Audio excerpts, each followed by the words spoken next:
And also, I've been looking for ways to be a little more social, which is part of what this podcast is. I was like, oh, I need to do something where I actually talk to somebody. We're the last COVID has done that to a lot of us. I definitely know. Yes, there's that too.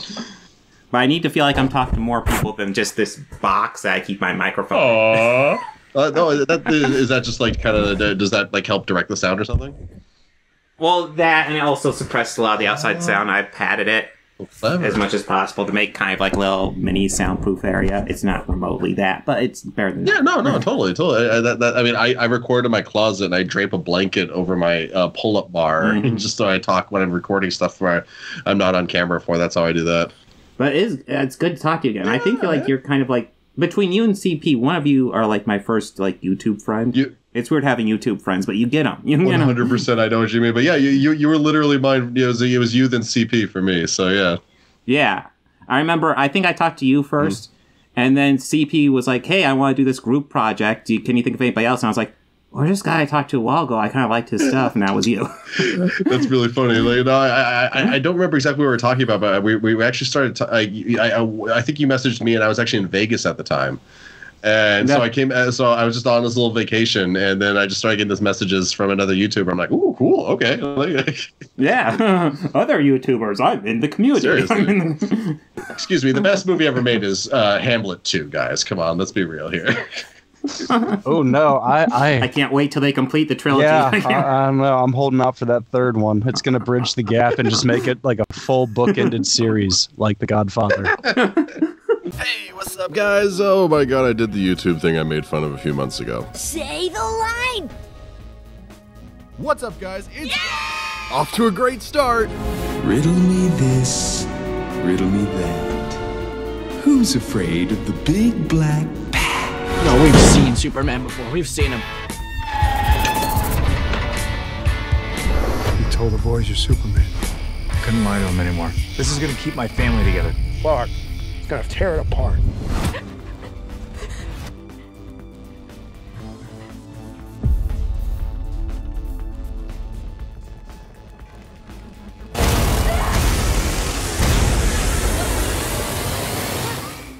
This Organized Chaos podcast is brought to you by JEMS Art Studio.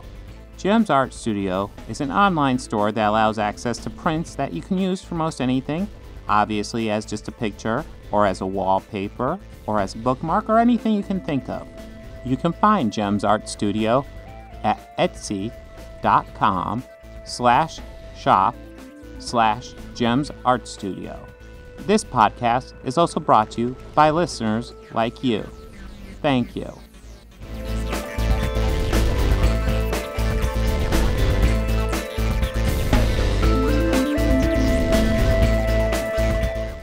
Hello, and welcome to another Organized Chaos podcast. My name is Bobby Quarters. With us is Bob. Hello, Bob. How are you today? Oh, you know, I wasn't actually ready for you. I was just fucking with you. No. Doing good, you know. Trying not to get too stressed out about World War III. Yeah, existential threat looming. Yeah. Yeah, I just... You know, we're just some podcasters, but I just want to go ahead and give my support to the people of Ukraine. They're going through hell right now, and unimaginable. There's some serious bullshit happening to them. Just a madman. But wait, there was another voice. There was another voice. Oh my god. Lindsay, is that Maybe you? I spoiled the intro. No. Oh no. Okay, so Lindsay, we have a firm rule in this podcast. Only people named Robert are allowed in. Yeah. Okay. I apologize. My middle name is Greg. Does that help? That's closer than Lindsay is. Not even close. I apologize. I tried. It's spelled and pronounced completely differently. An R. Robert R. No. Greg Burt. That's the official, like, old school way of saying it. Greg Burt. Yeah. So how you doing, Lindsay? I'm good, man. We haven't talked to you in forever, man. I'm just glad to see your face. Yeah, I know. It's been a long time. I felt like my channel kind of took off, and then I felt like I just had to do Marvel versus DC for a while. And that's just me in a sound box, nonstop. No, but it might be that, but you're putting out good work, man. Keep it up, seriously. Yeah, Cool. Yeah, thank you. You've been doing some good work, too. You actually reached a milestone that I have yet to reach, and I'm well. But it's also like the stupidest thing I've ever done. No. But it was fun. You actually got 1 million views on a video. I'm like, oh my God, that's amazing. That's true. I shouldn't denigrate it. And I'm proud of it. It was just so random, and I just made one silly video, and then it got an insane amount of views, so I made a second video, and it got even more views. And hey, past couple days I've been doing reaction content because it's easy and it's kind of silly. Dude. It works. Reaction content is where it's at, though. Yeah. I know. Like, the view counts on it are kind of amazing. It's doing about half as well as Marvel vs. DC. Yeah. And takes 1/10 of the work. Yeah. It's like, oh my God. It's like, I don't want to do this all the time, but this is easy. I wouldn't want to start doing that. I can see how people get into it. Yeah, I mean, it's easily to get hooked on that and watching it because some of them you see the titles that they're watching, and it may be one that you have seen 1 million times. And it's like, okay, yes, I'll watch somebody's first reaction to this because it can be enjoyable, you know? But yeah, I don't think I could do that because I've seen a lot of movies already. Well, for me, it's just watching random videos so far. Like watching an actual movie, I've seen too much. Yeah. And the ones that would be ones I've never seen before would be ones that a lot of people haven't heard of. So, yeah, go super obscure on it, which could be fun too. Which could be, yeah. No, I think the one. No, go ahead. Go ahead. No, just get a camera recording yourself watching Cannibal Holocaust the first time. People are going nuts for that. Oh, I've seen that one already. Oh yeah, no, never mind.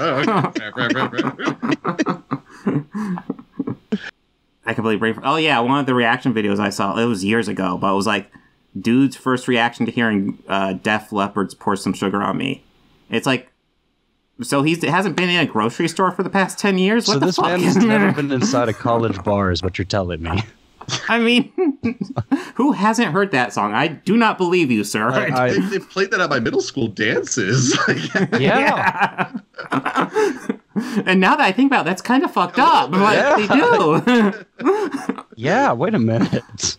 They played it at mine, too. No, wow. I guess going down a little offshoot, like David Bowie's Labyrinth soundtrack. Oh, yeah. What one of the lyrics is in there is like, yo, and it's like a children's movie. It's like, put my love in you or something like that. Is it that explicit? I haven't seen that movie in years. That's amazing. Now I gotta look it up. I think a fun one was oh, here we go. No one can blame you for walking away. Too much rejection, no love injection. Injection. In a children's movie by Jim Henson. Oh, you gotta respect David Bowie. 100%. And his codpiece. Yeah. Yeah, there's that too. I'm sure that was his real hair. Oh, yeah. 100%. Total offshoot there. But let's talk about you, Bet Lindsay. Oh God, I'm boring. What do you want to know about me? Yeah. I want you in as boring a way as possible to tell us about your YouTuber career. Oh, no. And no energy. Okay. So I want to be contrary to how you do your videos. Do it like me. Plinker. No. Oh God. I've been doing it for like 6 or 7 years now. Has it been that long? I know. Crazy to think. I realized I've hit my 8th anniversary on YouTube. Oh dang, man! Happy anniversary. Yeah, apparently. But no, it's just I just have a good time. I just make little dorky things. I talk about movies. I sometimes make little meme videos these days just for the fun of it. Like if it makes me laugh, I kind of think, why not? Let's just kind of put it out there. Or I like sometimes like the. I guess I've done a little bit of reaction culture, like reaction to reaction culture was kind of like, I guess, what my Cowboy Bebop video was. That was kind of fun. But no, I have a good time. And the things that got me 1 million views was videos talking about King Shark, specifically from the Suicide Squad. Yeah, I never would have guessed that, but apparently that was a big clicking item. He was adorbs. Yeah. He was a very good boy. Yeah. That's me. I hang out. I was doing a little podcast for a while. Show business. We're kind of on a little hiatus right now, but we talk about new movies as they were coming out. But then movies weren't coming out. So. Oh yeah, that's CP's thing. It is. Yeah. I need to talk to him about coming on here too. Oh, yeah, I bet he'd love to hear from you. Yeah, for sure. He actually talked about being a co-host too, so he'd probably be interested. But yeah, good fun. What inspired you to start YouTube? I mean, it's kind of become a little bit of a dirty word, but the channel Awesome.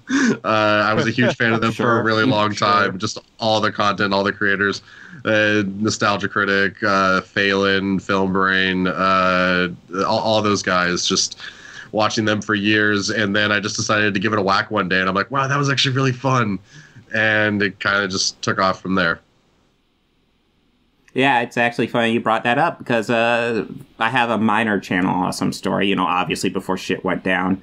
But like I just started the YouTube thing, and then a month later they started doing the audition thing, like submit your audition. Oh, yeah. And so I did that, and like I remember like waiting to hear them reply and then saying, hey, we've replied to most everybody. Sorry if you didn't make it. And being like, I haven't gotten a reply yet. Did I make it? I'm confused. And then finally they did decline me, but it did always make me wonder. It's like, was I a finalist? Maybe. But of course all that went down, so I probably dodged a bullet there. But Yeah. yeah. That happens though. Like sooner or later, a lot of companies come and run into some kind of trouble, or just they kind of break off and do their own things. It's normal. But yeah. Well, what about you, Bobby? How did you first start doing all this?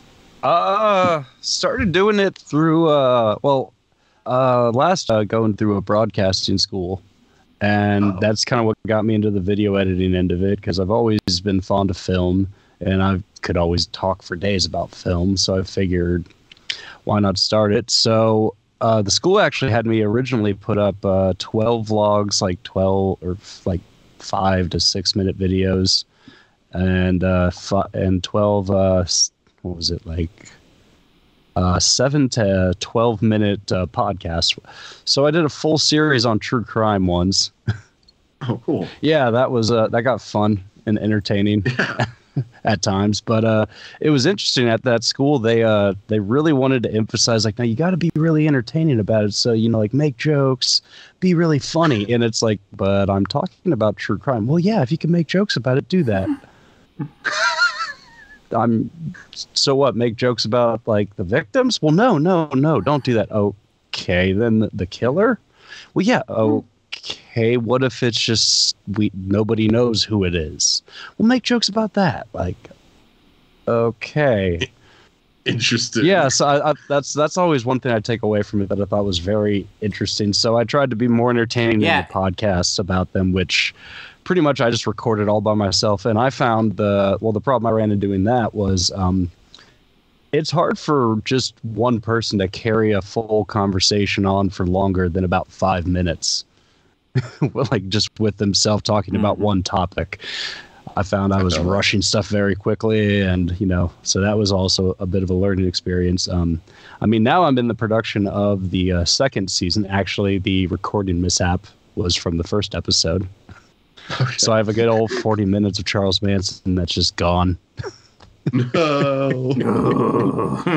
But yeah, that's kind of what I got started with it. This is more of what I enjoyed talking about more on this podcast. So that's a lot. It's a lot fun to get into this and to talk with Bob. I first met Bob about, how old's your oldest now? She turns 14 in about a month and a half. So which is insane. Yeah, so I've known Bob about 14 years. Mm-hmm. Yeah. Yeah, that's about right. And I saw that he had posted this up. I had just kind of finished up the school at that point, and I had tried various avenues through employment, most of which I've never heard back from. I get emails saying, "Oh, you're just not what we're looking for." Other stuff is just a bunch of jobs to take pictures of real estate and cars. A lot of that's kind of fun. Yeah. That is. All the real estate ones, I need like a drones license, drones, Apple, like all Apple products. And it's like, cool.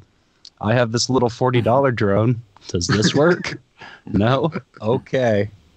Oh, that's frustrating. Barrier to entry. Right but hey, it's part of it. So I try to apply to the odds and end jobs. Other than that, just work the day job. No, I feel like I've actually been trying to find editing work for a little while now, and it can be a little frustratingly hard. There was a minute where I kept getting all these messages from people in Vegas for some reason. I live in Los Angeles, but I guess that's like a big creator city, Vegas, for some reason. But I imagine for the influencers, I'm sure there's plenty of stuff content-wise to shoot. Like, yeah. And apparently they've got really good internet. I guess I've never lived in a place with bad internet, so I don't really know how to judge that. But apparently, come to Ohio. Yeah, come to Ohio. Oh, really? Come to Ohio. Oh yeah. Plenty of bad internet. If you're in either Cleveland, Cincinnati, Columbus, or Dayton, you're gonna have pretty decent internet no matter where you are, metropolitan area. Now, when you travel to the more country-esque, the rural areas where it's mostly just fucking interstate truck stops and farmlands, you'll be lucky if you even have cell service. Oh, okay, fair. Yeah. I remember traveling from Athens to Cincinnati and being like, "Hey, do I have cell service?" No, I don't. Now I do. I have a lot of. No, I don't. No, I don't. I have a lot of family who live up in Michigan, so we'll travel like up north, and there's like a good maybe 30 minutes where, if we're going off like G4 satellites or anything like that, or 4G or anything like that, we'll lose all 4G service and we'll get down to maybe a bar of cell reception. So it's kind of like if we're traveling through there, let's hope that the roads are good and that there's no dangerous, hazardous conditions within this small stretch, because some service providers just won't carry all through the state. Yeah. Yeah, that could be scary. That just recently happened on like the East Coast, didn't it? Wasn't there like a huge stretch of a highway that just froze and people were just that was I'm gonna say that was Tennessee. Oh yeah, where was that? Oh, was that Tennessee? Kentucky, maybe. I know it was just south of us. Yeah, it was just like south of us. Yeah. Yeah. I know. Even earlier in the year, I think it was maybe this past spring or maybe winter or maybe fall in Pittsburgh that a bridge had collapsed. Like a little rural bridge in like a little county. But like it froze and just started collapsed disintegrating and just kind of fell. Oh my god! Okay. I think it was like nobody was killed or like minor injuries, but just jeez. There's a few bridges in Portland, Oregon that are supposedly like that. Like a family friend. I lived up there for a while. We had a family friend who was an engineer.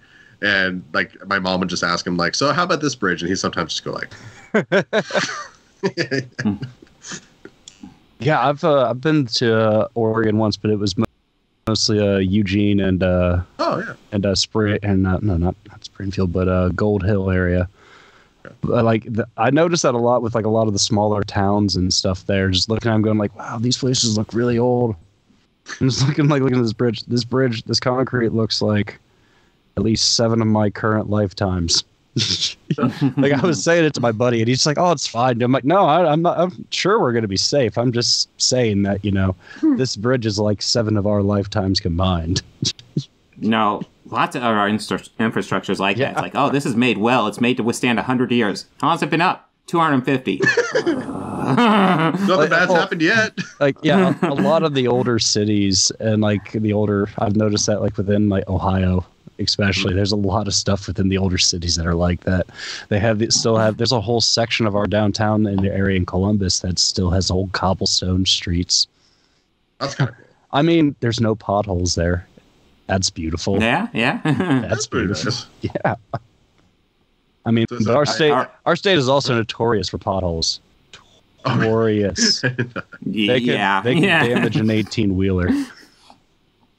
Oh my god, that's gotta be like some. Yeah. No, there's at least 2 on my ride to work. Really? We've had at least a dozen lost children that were found in potholes this year. They found remnants. They were fine. They were all the way down. They did find remnants of Jimmy Hoffa and potholes in Cleveland too. Hey. That makes so much sense. It's like his impact crater, right? Sure. Oh no, Jimmy Hoffa's the guy that went missing. Who was the guy that like jumped out of the plane? That was DB Cooper. Found him. DB Cooper. Yes, DB Cooper. No, that was Loki. Well, yeah, which I cover in season 1. Ooh, that's a good plug. That's a good plug. Smooth. I also tease that he may be Tommy Wiseau. That would explain so much. He is Tommy Wiseau. What are you talking about? you hide in plain sight as an over-the-top character, and no one will ever suspect you. Neil Brennan's been doing it for years. It'll be great. So bring it back to you, Lindsay. Is there a video you're particularly proud of? Well, I mean, there's the 1.7 million one. That's hard. I mean, I guess I have to kind of special place in my heart for that one. But I also, it's just me just talk. I literally just mentioned different versions of King Shark. Not exactly the most challenging or hardest video I've ever made. I honestly think a lot of the views come from people just kind of watching it on repeat. And I'm not hating. I'm like, I thank you guys. I love everyone that did that. But but anyway, beyond that, okay, so I mentioned it earlier. I really like my Cowboy Bebop video. I had a lot of fun piecing that one together and with the different music and stuff that I chose for that one. I actually, you commented on it today. My Matrix video. Like I have such a love for the Wachowskis. Like I had to put out a positive video about that movie. It's not my favorite movie, but I did enjoy it, and that video was fun. Even though the first 10 seconds, there's an audio glitch that I hate. I can't believe I didn't see it, but it's forever immortalized now. Hey, good fun. Yeah, exactly. It happens. Hey, if it makes you feel any better, I didn't notice it, so. Oh, boom. Give me that. Okay. Hey. No, we're always harsher on our own work. It's a curse. Actually, on that subject, the first time I ever saw a trailer for it, because I also do acting things. And the first time I ever saw a trailer for something I was in, it was part of it was my hand fake drawing something that had already been written. It was already drawn, but angles and stuff, you can hide it. But I just kept thinking as I'm watching the trailer, man, my hand is really hairy. Wait, is that really my hand? What the fuck? Yes, exactly. Yeah, you didn't know this, but Robin Williams was actually completely clean shaven. Oh, really? It's just the camera. Damn. Alopecia Williams. Okay, I never saw that. It's always a twist. By the way, I follow his daughter on Twitter. She is hilarious. Oh, yeah. I don't think I follow her. Yeah, she's Zelda Williams. Hilarious. She's pretty great. I should do that. There's several people I follow on Twitter solely just for the fact that they are hilarious and they are worth having a Twitter account for.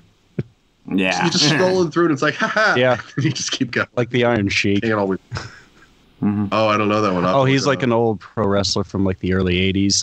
Almost every day he'll either call Hulk Hogan a jabroni or a punk ass every day, or call somebody else a jabroni every day. Okay. It's hilarious. I think my favorite one I follow is today Ted Danson's birthday? And just every day it tweets out whether or not it is. Oh, there's one I follow on Twitter. It's daily updates on the Roman Empire, and just every day it says it's fallen. Yeah, that it just says it's been going better. It's been going. Yeah, that one I saw the name of it, was like, yeah, that's just too funny not to follow. That's the clever stuff right there. Respect. Oh yeah, you brought up the Wachowskis. Remind me, there's something with the Wachowskis I want to bring up for you after the podcast. Oh, okay. Yeah, I was going somewhere with the Matrix stuff. Oh yeah, I was gonna say Cloud Atlas. I love that movie. I love it. It's a great movie. Everybody bashes it. I love it. Yeah, no, it's just a weird, fun, unique experience, and that's what I go to them for. So I'm so down. Yeah, no, I'm very hit and miss with them, but I'm always up for watching their stuff because there's always an interesting take. I may not always enjoy it, but I'm always up for it. I haven't seen Speed Racer since 2010, but I don't think I need to see it again. But I did like it. It's a fun, weird ride. I don't recall liking it so much, but it's probably been at least 5 years. Maybe if I watch it with a friend or something like that, I'd be dead. But I'm never going to be sitting around my house being like, you know what I want to watch right now? Speed Racer. I have a Speed Racer urge. Now, I worked at a movie theater when that was out in theaters. So, as an usher, part of your job was to go in and check it. So I'm used to seeing it in maybe 2 or 3 minute segments. Yeah, it was just it was the movie that was playing in 4. It's colorful. Yeah, it was rather colorful. It's probably not terrible. It was really colorful and bright, but yeah. I mean, it got to almost a point where I would be walking in at the same points every time, so I'd never really miss anything. Oh, when episode 3 was there, I had it down to a point where I would go in and check right at the no. I'd just be looking and go, amazing. Up, time to do theater checks. Nice. Yep. What did you think of working at a theater, by the way? I always kind of wanted to try it just out of curiosity. Me too. As an usher, it kind of sucked at times, but it's just more like, people are messy, cleaning up after people. Yes. No, I see that all the time. Surprisingly, it's really only the really young teenagers who are the ones you got to stop making out. I only had one instance where we had to throw kids out for doing that. Like we had to come in and stop them 3 times. 3 times. Oh my god! I felt like a dick after the second time. I really did. I was like, I don't want to be doing this. I don't want to do this, guys. You know better. Come on. Now, was there a lot of people in there? Oh yeah, there was a decent amount of people. Okay. It was a Friday night. Oh wow. Okay. Yeah. Girl. No, I was about right to say, if it's like an empty theater, let them have their fun. Girl had mounted this guy in the back row. Oh God! Oh God!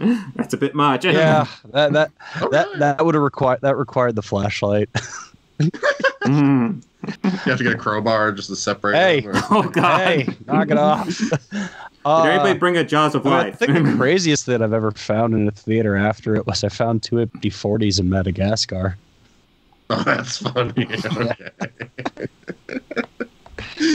Yeah, I remember it. We were trading somebody up an alley, and in one of the rows, and we heard a toom. Started rolling down. Went right in my basket. Like, oh, what was it? It was a 40-ounce, guys. Lovely, but it did have its awesome perks, though. So, like, as opposed to for midnight screenings, right? How they're done the day of, like, or the midnight of.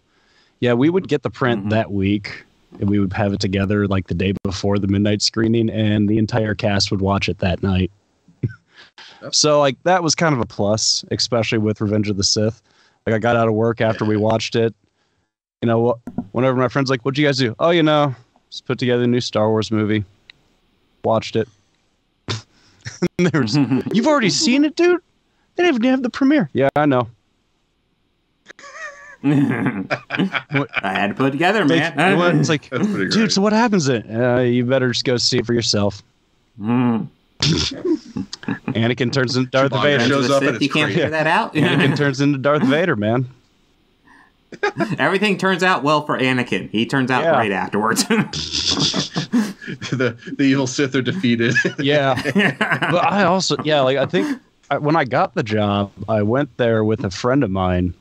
Because he had joined those old street promotions, the street team promotions that they used to bands and movies, where he went out and he was like, he got a bunch of swag for the movie The Fog.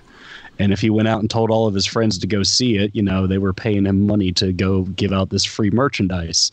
So he gave us a bunch of this like promo crap for The Fog. He's like, "Come on, we should go see it. We should go see it, man." And we ended up going to see it in theaters, and about midway through it, I leaned over to him like, "This movie fucking sucks, dude."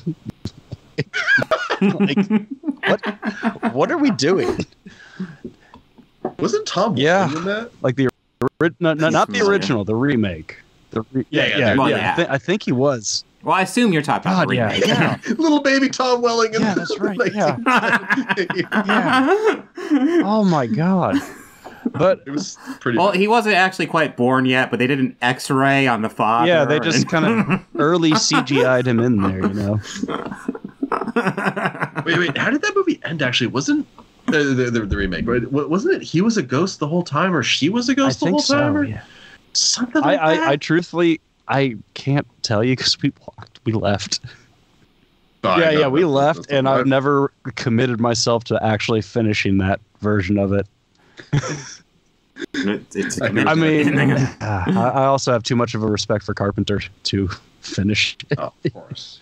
I mean, I'm actually checking right now. I think I own the original. I don't see it. So maybe I've lost I think the only, I don't know, my opinion with Carpenter, I think the only remake of his that was ever at least decent, but not better than the original, would have probably been Assault on Precinct 13.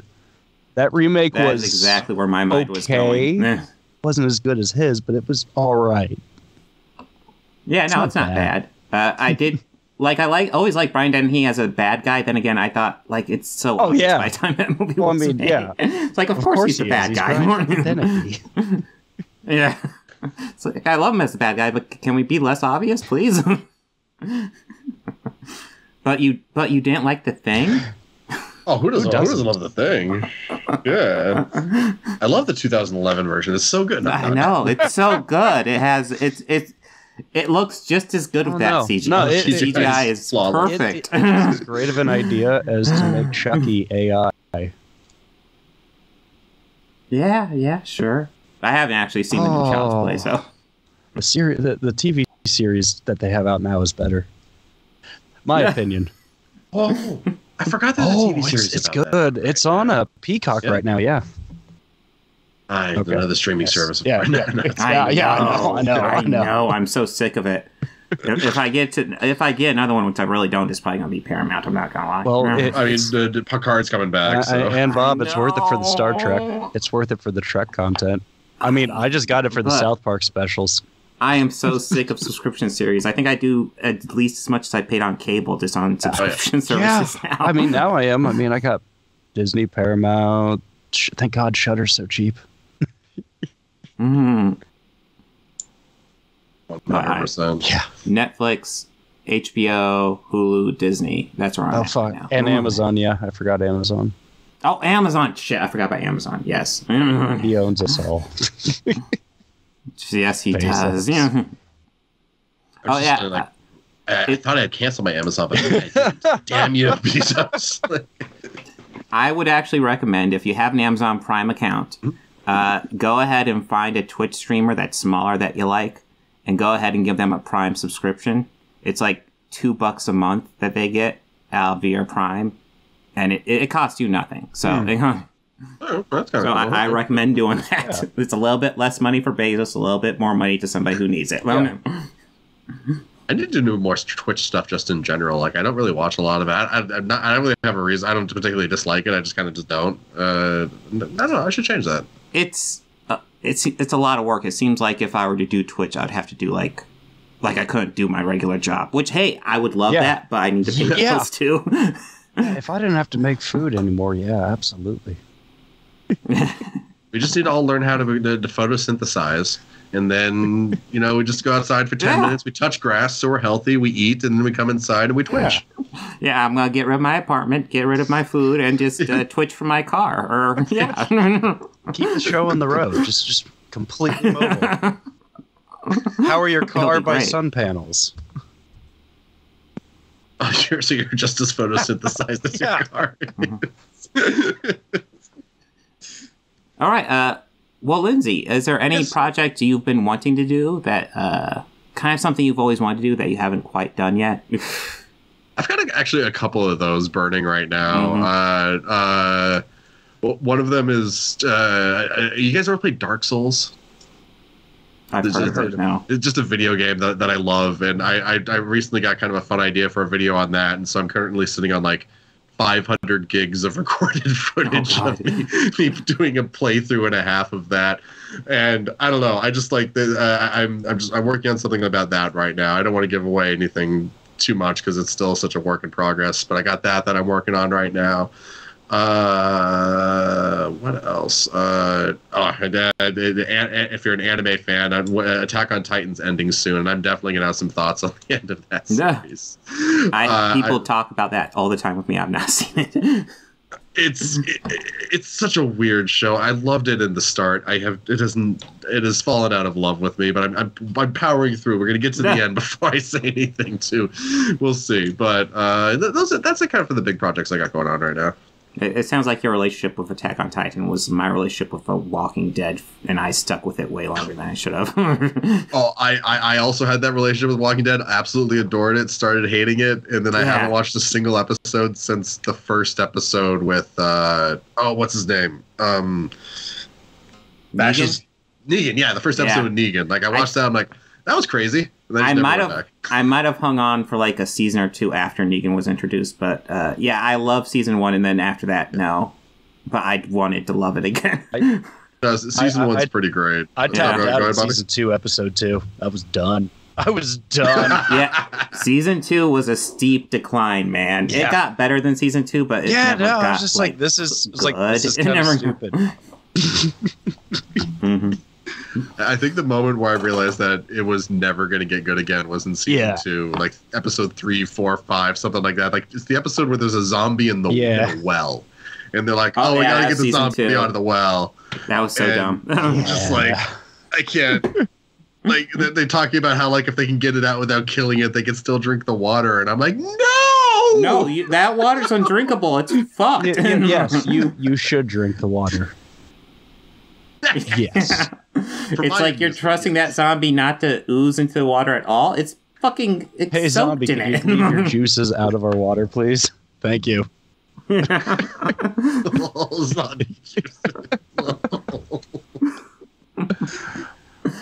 was dumb. What was the zombie thing I watched? There was a Netflix thing. Have you guys heard about All of Us or No?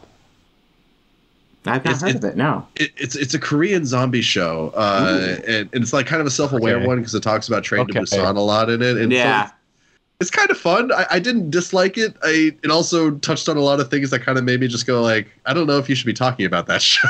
So I don't know if it really stuck the landing. But it's kind of a weird take on like rage zombies, where like you get bitten and 30 seconds later you're running around all angry and stuff. You're just a but it's kind of fun. Oh, okay. Sorry to give it away. Spoilers. No, it's all right. It's rage zombies, but yeah. Oh, okay. No, you brought up Korean Zombie, and my brain's immediately Train to Busan, which is probably one of the better zombie movies in the last decade. Yeah. A lot of good stuff going on. Well, yeah, they got some really good stuff. I've often like gotten some like backlash for my opinion on Dead, and really just my opinion. Well, what I say back is like, well, maybe I was just spoiled and raised on like watching Night of the Living Dead on public access a lot when I was a kid, and then watching Dawn and then Day. So maybe just me growing up watching those three and then seeing this going, yeah, this is pretty much every episode is Day of the Dead. Just cool. Much more stretched out. Yeah, but like I would rather just watch Day of the Dead at that point. Yeah, well, I mean, that's the thing. Like, I like season 1 because it feels like it's starting that way, and then it feels like it's maturing past that. Yeah. And then it just fucking resets. Yeah. I mean, I get that in that like scenario, there absolutely would be inner conflict within like living humans. I get that. I absolutely, but just like I just felt that they leaned on it way too heavy, and it's just like, is this just a point to like give more cast that will eventually die? Can we just continue with these because we have enough irons on the fire right now? Let's try and get some safe ground. We seem like we're dealing with human conflict as opposed to finding a safe structure. It really like fell into a rut of like I know it's kind of a cliche on TV that like you said in Game of Thrones a lot too. Like if a character suddenly wasn't doing a lot and then suddenly was doing a lot, they're gonna die. But like it was usually like a couple of episodes of them kind of doing something before they were not just like, I'm going to start talking right now and you're going to like me after not caring about me at all. And now I'm dead. Yeah. Like, just that quick of a turnaround and like a few times was like, what was the point of that? Sometimes they gave especially with Game of Thrones, they gave them their full arc and then they died, like Theon. Oh yeah. Yeah. The last thing Bran says to him, like, you're a good man. It's just like, you're fucking dead, Theon. Yeah. I was like, oh, you're really going to do my boy like that? I mean, you already cut him off. You already cut him. Well,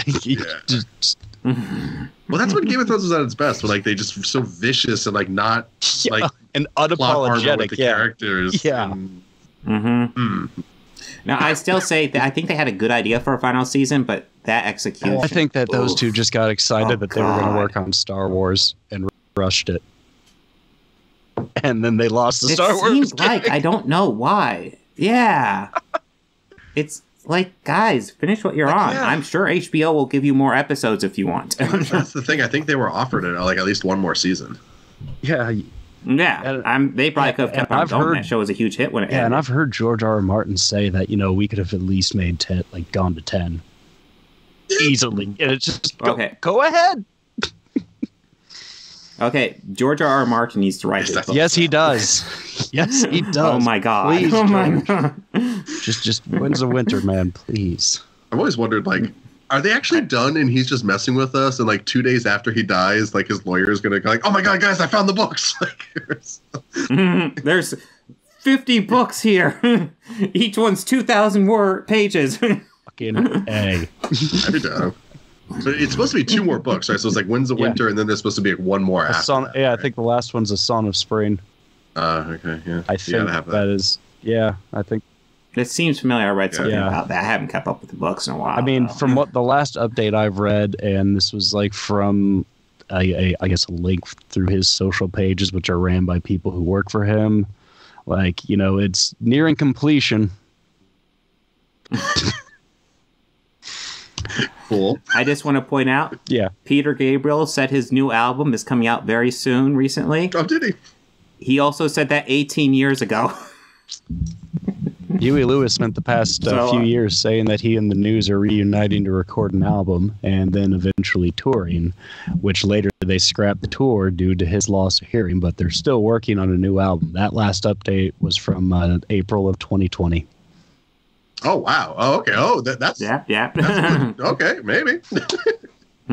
I mean, I'm not going to say no to a new Huey Lewis in the News, but... Oh, definitely not. No, absolutely not. I'd actually be super down for that. I mean, that's a bummer that, you know, they're not going to tour because he's lost a lot of his hearing. That's a real downer, but...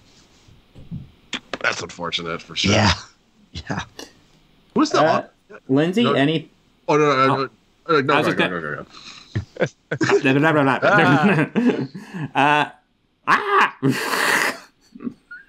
Next hours is that funny. Look, we're just gonna make mouth sounds for the rest of the podcast. It's now an ASMR. Yeah. Yes. I don't know. No. Anything you want to pitch? Talk about your YouTube channel, your Twitter. Anything we may not know about? Just those are just the main things. I'm always trying to come up with new fun ideas for the channel. Like,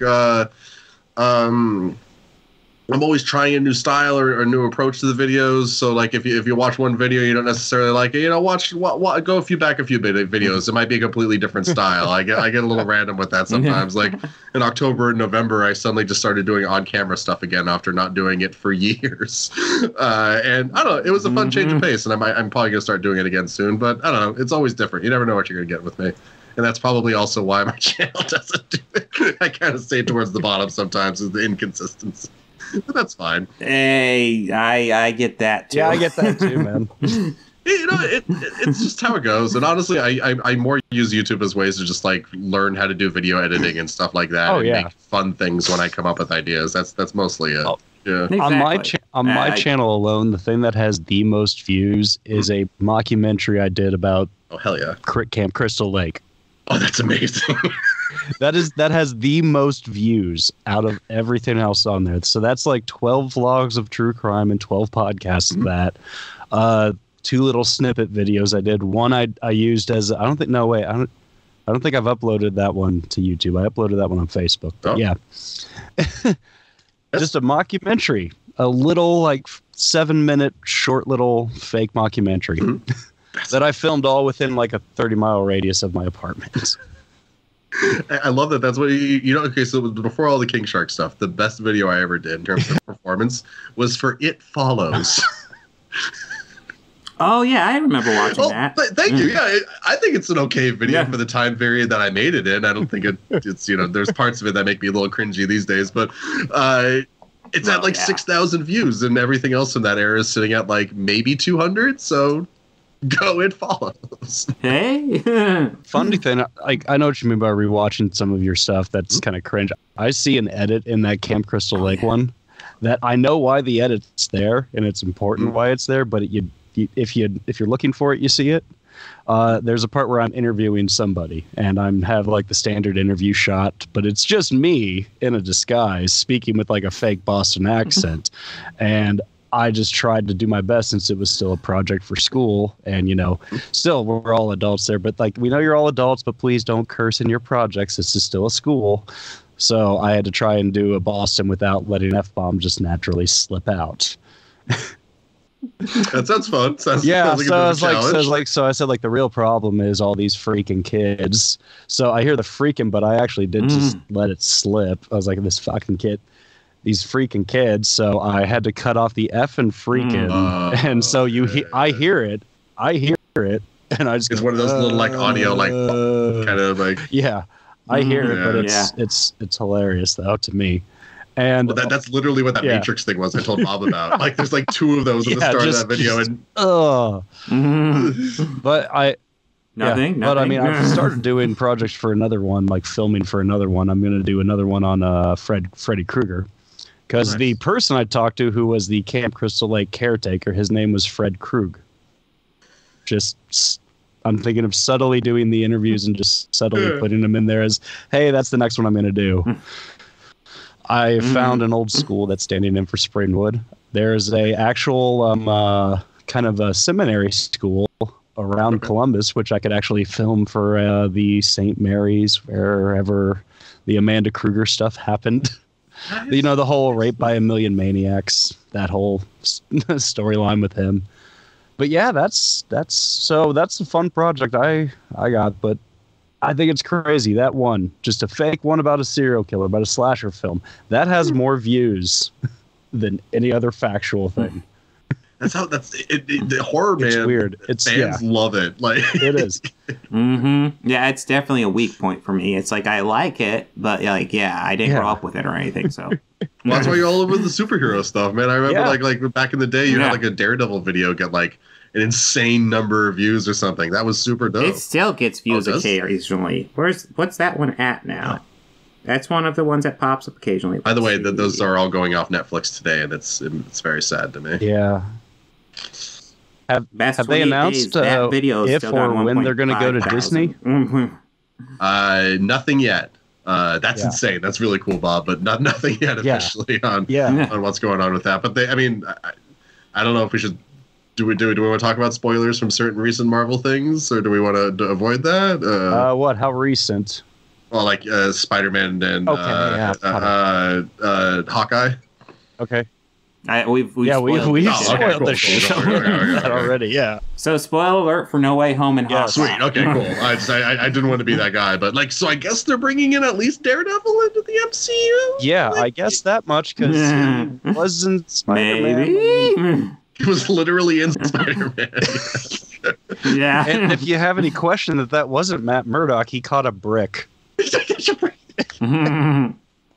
Dude. That's not Matt Murdock. He's just a really good lawyer. It's Matthew Murdock, not Matt. Matthew.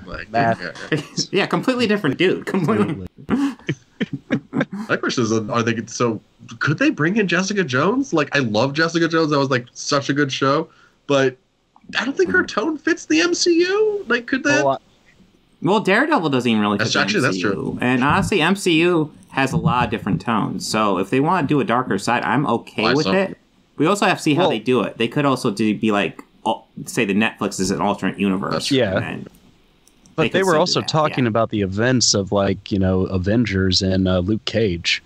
That's true. Yeah. So, the incidents. Yeah. So, but we don't even know what type of a tone that this new that Doctor Strange is going to be. I mean, the trailer alone already feels like I'm watching something made by Sam Raimi. So yes, and a lot of the stuff like, this has Sam Raimi written all over it. Like, I am so I've never been more excited for a Marvel movie than this one.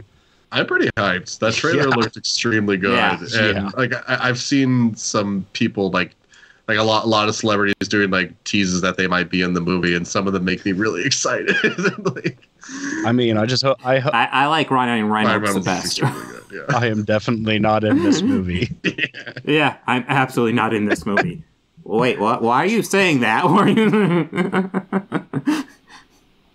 And then when he's not in it, we can be like, "Oh, this is not in it." Fucker, you. I can be honest, Ryan. And then watch the post-credits scene of him saying, "I am in the movie." That'd be awesome. Then he takes off the mask against Bruce Campbell. I hope so.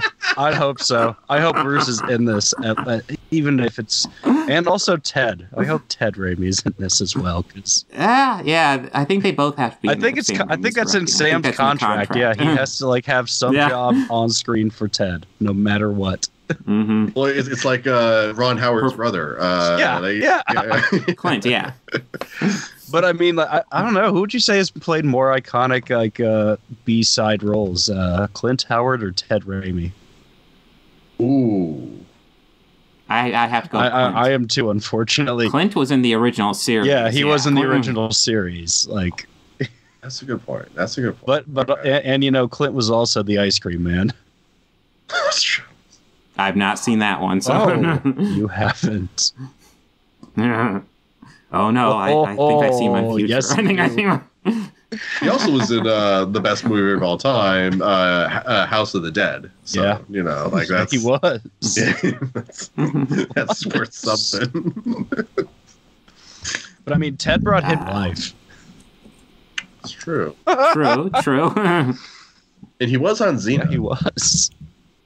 And he also played I think 3 different roles in Army of Darkness, and they were all townspeople with just different wigs and prosthetics glued to his face. I know he's in the opening scene with like one when Ash crawls out of that pit. He's in one of those shots of the townspeople. He has these like bad glued eyebrows and like a fake beard. And it. I want to say in the. Oh, go ahead. Oh. I was just gonna say I want to say in the scene where Ash was getting everybody rallied behind him. I could have sworn like they were going to different villagers saying, "Hey, we're behind you," and I swear you could have my steel. That was Ted. My steel. Kind of doing a Sean Connery. He's dressed completely differently. It can't be the same guy. That's one thing I do love about the internet age, the fact that we can find all those like random cameos. Oh yeah, things like that now. Like I never knew that for the longest time that Peter Jackson was the guy eating the carrot in Fellowship of the Ring. Yeah, when they're whatever that town is, like I can't. But like that makes me so happy whenever I watch that movie. Now. That's not the first time he's ever appeared in one of his movies, like kind of like in the background character like that. In the movie The Frighteners, have you ever seen that one? Yeah. You know when Michael J. Fox is leaving the news and he runs into that biker-looking dude with the Grim Reaper shirt? That was Peter Jackson. Oh, that was totally that makes so much sense. Yeah, so because we never see his face, and I like read that, and I was like reading on a website, but I was like, what the hell? And I scrolled up for it, and there's a production photo, him and Michael standing right next to each other, and he's in that outfit. I go, holy shit, that was Peter Jackson. That's cool. Amazing. It's like that's cool. And then he kind of also realized, holy crap, Peter Jackson directed this movie, and I loved this movie since I was a kid when I saw it. And I just saw it because it had Marty McFly. That's why I wanted to watch it. I caught it like something like on Thursday on like some like Fox or the WB or something like Thursday night movie. I'm like, oh, it's the guy. Yeah, I'll watch that. Like, oh, this is kind of spooky. But this is really good. Yeah, this is really good. I dug it. I really did. So are we ready to dive into something that's campy but not as good? Let's do it. Are we? Batman Forever. We are one card removed from the back card. Yeah, we're almost there. This is better than that, but you know, one thing I want to say straight away. Val Kilmer is a lot better than this than I remember. Yeah. I thought he was totally decent. Yeah, I agree. That's about the end of my positivity towards this movie. Oh, you're not a fan of Tommy Lee Jones? I am a fan of Tommy Lee Jones, but not here. Oh my God. Yeah, not here. He kind of chewed the scenery a little. Oh yeah. And they talk about his multiple personalities so much in this movie, but they never show him. He's just crazy. He's a joker. He is like the perfect amount, I think. Just the perfect amount. Yeah. Maybe. I always like this. I think maybe if he was playing the Joker, like if he was going for Adam West Joker. Yeah. But this is Two-Face. There's something about that scene where he's sitting there like flipping the coin, like, and then just like getting like increasingly frustrated as he keeps failing to get the thing to kill Batman. I've always really enjoyed that. Yeah. So give me some of your guys' thoughts. I would have let. If you want to go positives, we can start there. Yeah, a positive. Yeah. What about the film? I think we'll get about the film entirely. Schumacher's. Sure. Yeah. Any positives you have? Of color and light. Like it's like done very well here. And I feel like it really emphasizes a lot of scenes. Like I'm just gonna just jump around the movie. Like in the circus. Where we first see the Flying Graysons doing their performance where, you know, it's just all like dark, but just the spotlights are on them. So, you know, the focus on the family, but so you get that bit of tensions because they're the main focus, that white light just beaming right on them. And even in the other scenes where it's like highlighted in red for like the scarier tension building scenes, or where it's a lot of use of predominant colors, or even with the Riddler where Jim Carrey first kills his boss, it's a lot of black, but like, you know, not lit areas, but with green light, very menacing and evil while he's doing a very menacing and evil task. Just that's what stood out to me the most in this one, just his use of light and color. It never really stood out, because at first I was like, God, this has a lot of neon, that's kind of distracting. But then I just kind of like noticed it a little bit less, and then it started to blend in and kind of make it more like a part of Gotham at that point. That's just that's a positive that I took away from this. I also do wonder, you know, like if all of this is just, you know, bright and happy enough now, I just hope that, you know, they were able to sell enough Happy Meals. Oh, yeah. The first line is the drive-through line, yeah, right? Like, yeah. Oh God. Yeah. That obvious trailer bit, like cut. Yes. Also, Tommy Lee Jones's suits were just really nice. I'll give you that. Yeah. I've also really liked the scene where like they throw the acid on his face and he's just like, no, thin sheet of paper, protect me. It's the power of the Office Max Manila folder. The Manila folder, that's what it is. Yeah. Even though, like, you know, protected half his face perfect. Yeah, like a perfect burn. I mean, yeah. But he still had some on this side. But like, you know, perfect burn. Well, liquids don't spread; they just stay in one location. Yeah, they do. Yeah, that's what liquids are known for. They do not splatter upon impact at all. No, not at all. Other than just the color and just the obvious performances, you know, that I thought were very decent. Like Val Kilmer's as Bruce Wayne was very good. Batman, I felt he was a little flat. I didn't say anything bad about Alfred. It's the same Alfred in all movies, right? Yeah, it is. Yeah, same Alfred and same Gordon. It's the same Gordon. They're fairly wasted. And that same damn reporter lady, the one who was sitting next to him when he stood up and said, Harvey, I am Batman. That news reporter lady. I actually looked it up. That is Bob Kane's widow. Oh, really? Yes.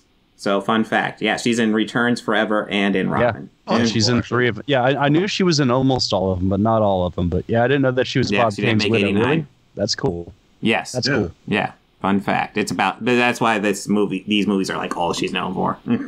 Well. Yeah. So that's like the Stan Lee cameo for DC. I like it. That is cool. Yeah. Yeah. Yeah. Other than just the infrastructure of the city of Gotham in this movie is just question. Why is there a waterfall like in between what looks like 2 buildings and another one that's just like a dam? And why? It looks cool. Yeah. Why? Yeah, Jesus. He has a very different, like his Gotham is similar to Burton's, but also completely different. Burton's was crazy, but you felt there's a degree of functionality to it. This one just throws all that out the window and just goes for crazy. Yeah, my note is the infrastructure. Jesus. Yeah. Gotham must have a hell of an infrastructure budget to have all this crazy shit. Well, I mean, Bruce Wayne probably pays just like a lot in property taxes alone every year, right? And they spend the money on waterfalls and statues. Yeah. No, actually, he pays no taxes because he takes a deficit because of his Batman stuff, which is a write-off. Yeah. He gets tax deductions for batarangs and bat hooks, and weaponized rubber. Okay. And anti-shark spray. Oh, mustn't forget the anti-shark spray. The tax guys almost got him on that one during the audit, being like, "You'll never use this." No, you gotta use it. He never questioned him after that. Never. Yeah, so we go to Wayne Tower, where we do meet Edward Nygma, Bruce Wayne's super fan. Yeah. And would later in life go on to inspire Electro in Amazing Spider-Man 2. Yeah. Pretty much carbon copy almost. What a great legacy. What a great. Well, I mean, you know, maybe it's someday we'll have some Batman movie where, you know, all the big villains would come back and kind of get to redeem themselves. Like, you know, Danny DeVito will get to actually be a ruthless penguin. Hey. You know, Arnold Schwarzenegger can be a, oh God, I'm trying to avoid the pun, but cold calculating villain. I tried to avoid it. You know, Poison Ivy could, you know, give a little bit better of a performance than, you know, what we got. See, I remember Uma Thurman kind of having fun with it. I don't know. It's been a while since we'll see this week. One, but I'm not looking for that. Yeah. I was okay with doing this one just because of this upcoming one. Yeah. Well, hopefully the new one's good. So far, what I've seen and heard, like non-spoiler, good. So far from Lindsay, do you have? Oh, I was just going to ask, what positive ideas do you have from Batman Forever? Well, I do think the Batman looks good. I'm excited for that. Yes. Like, give me some art. Well, yeah. That looks great. Batman Forever, though, it's like the awkward but mostly harmless middle child in the family. Like, it's not. That's a great way to describe it. Yeah. Yeah. It's got its flaws, but it's also got its charms. Like, there's something about just the over the topness of the Riddler, played by oh my God, I'm blanking on his name. Jim Carrey. Thank you. And Tommy Lee Jones. Like, the fact that Tommy Lee Jones like supposedly just absolutely hated Jim Carrey. Yeah, I forgot about that story. Yeah. And you can kind of see it a little bit, the performances. Yeah. Like, that's pretty charming. And it's just so unapologetic about how big and bombastic it is. Yeah. Like the tent for the circus is made of metal. Yeah. Can you imagine carrying that town to town? Like, how do they?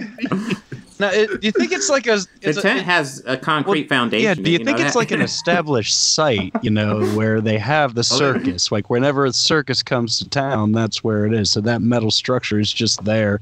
They just bring up the plastic tarps, you know, and they send, like, guys up there climbing. I don't know. I'm just curious how they tear it up and tear it down if that's the case. If that's not the case. They actually just airlift the whole thing and then just fly it to the next city. It's a series of flatbed trucks. They travel the interstate that way, a convoy of sorts, you know. They just, like, travel the whole circus. They have elephants loose, just hauling stuff, too. It does remind me of something I thought of while watching this. This movie is desperately trying to mix the Tim Burton, like, feel of the last two movies with, like, the Adam West feel. Yeah. It's trying to find a middle ground. I don't think there really is a good middle ground, but I will say, to the movie's credit, it's really trying. Oh, yeah. I mean, aside from not really knowing how to write a female lead character. Oh, God. She's very horny. Yes. Yeah. My note is down, girl, heel. Women just like to fuck guys, right? Gosh, we're just gonna write that. We're just gonna write. I also love that that's all they do, right? Yeah, just like makes it even better. Yeah, I have a note like or just a take where she said, "Maybe you haven't met the right one yet, Batman." No, I get a new one every movie. It's a different actress playing the same person sometimes. Hell, I could be a different person next round. Who knows? Right now, the current max is 2. Did he have a girlfriend in Batman and Robin? It's been too long since I've seen it. George Clooney had some lady that was just, but she's in one scene. And I think it was whoever. I want to say it's like Elle McPherson. I want to say it's whoever George Clooney was dating at the time. Might have been. It's possible. It was one scene. There was not a major role for that. Yeah, it was one scene, and that interviewer lady was interviewing him, and it was, I think, when he first encounters Uma Thurman's character. I don't know. It's been forever since I've seen Batman and Robin. I know. Not looking forward to breaking that streak. Yeah, but we brought it upon ourselves. Yeah, Batman's coming out. It's the cross you must bear.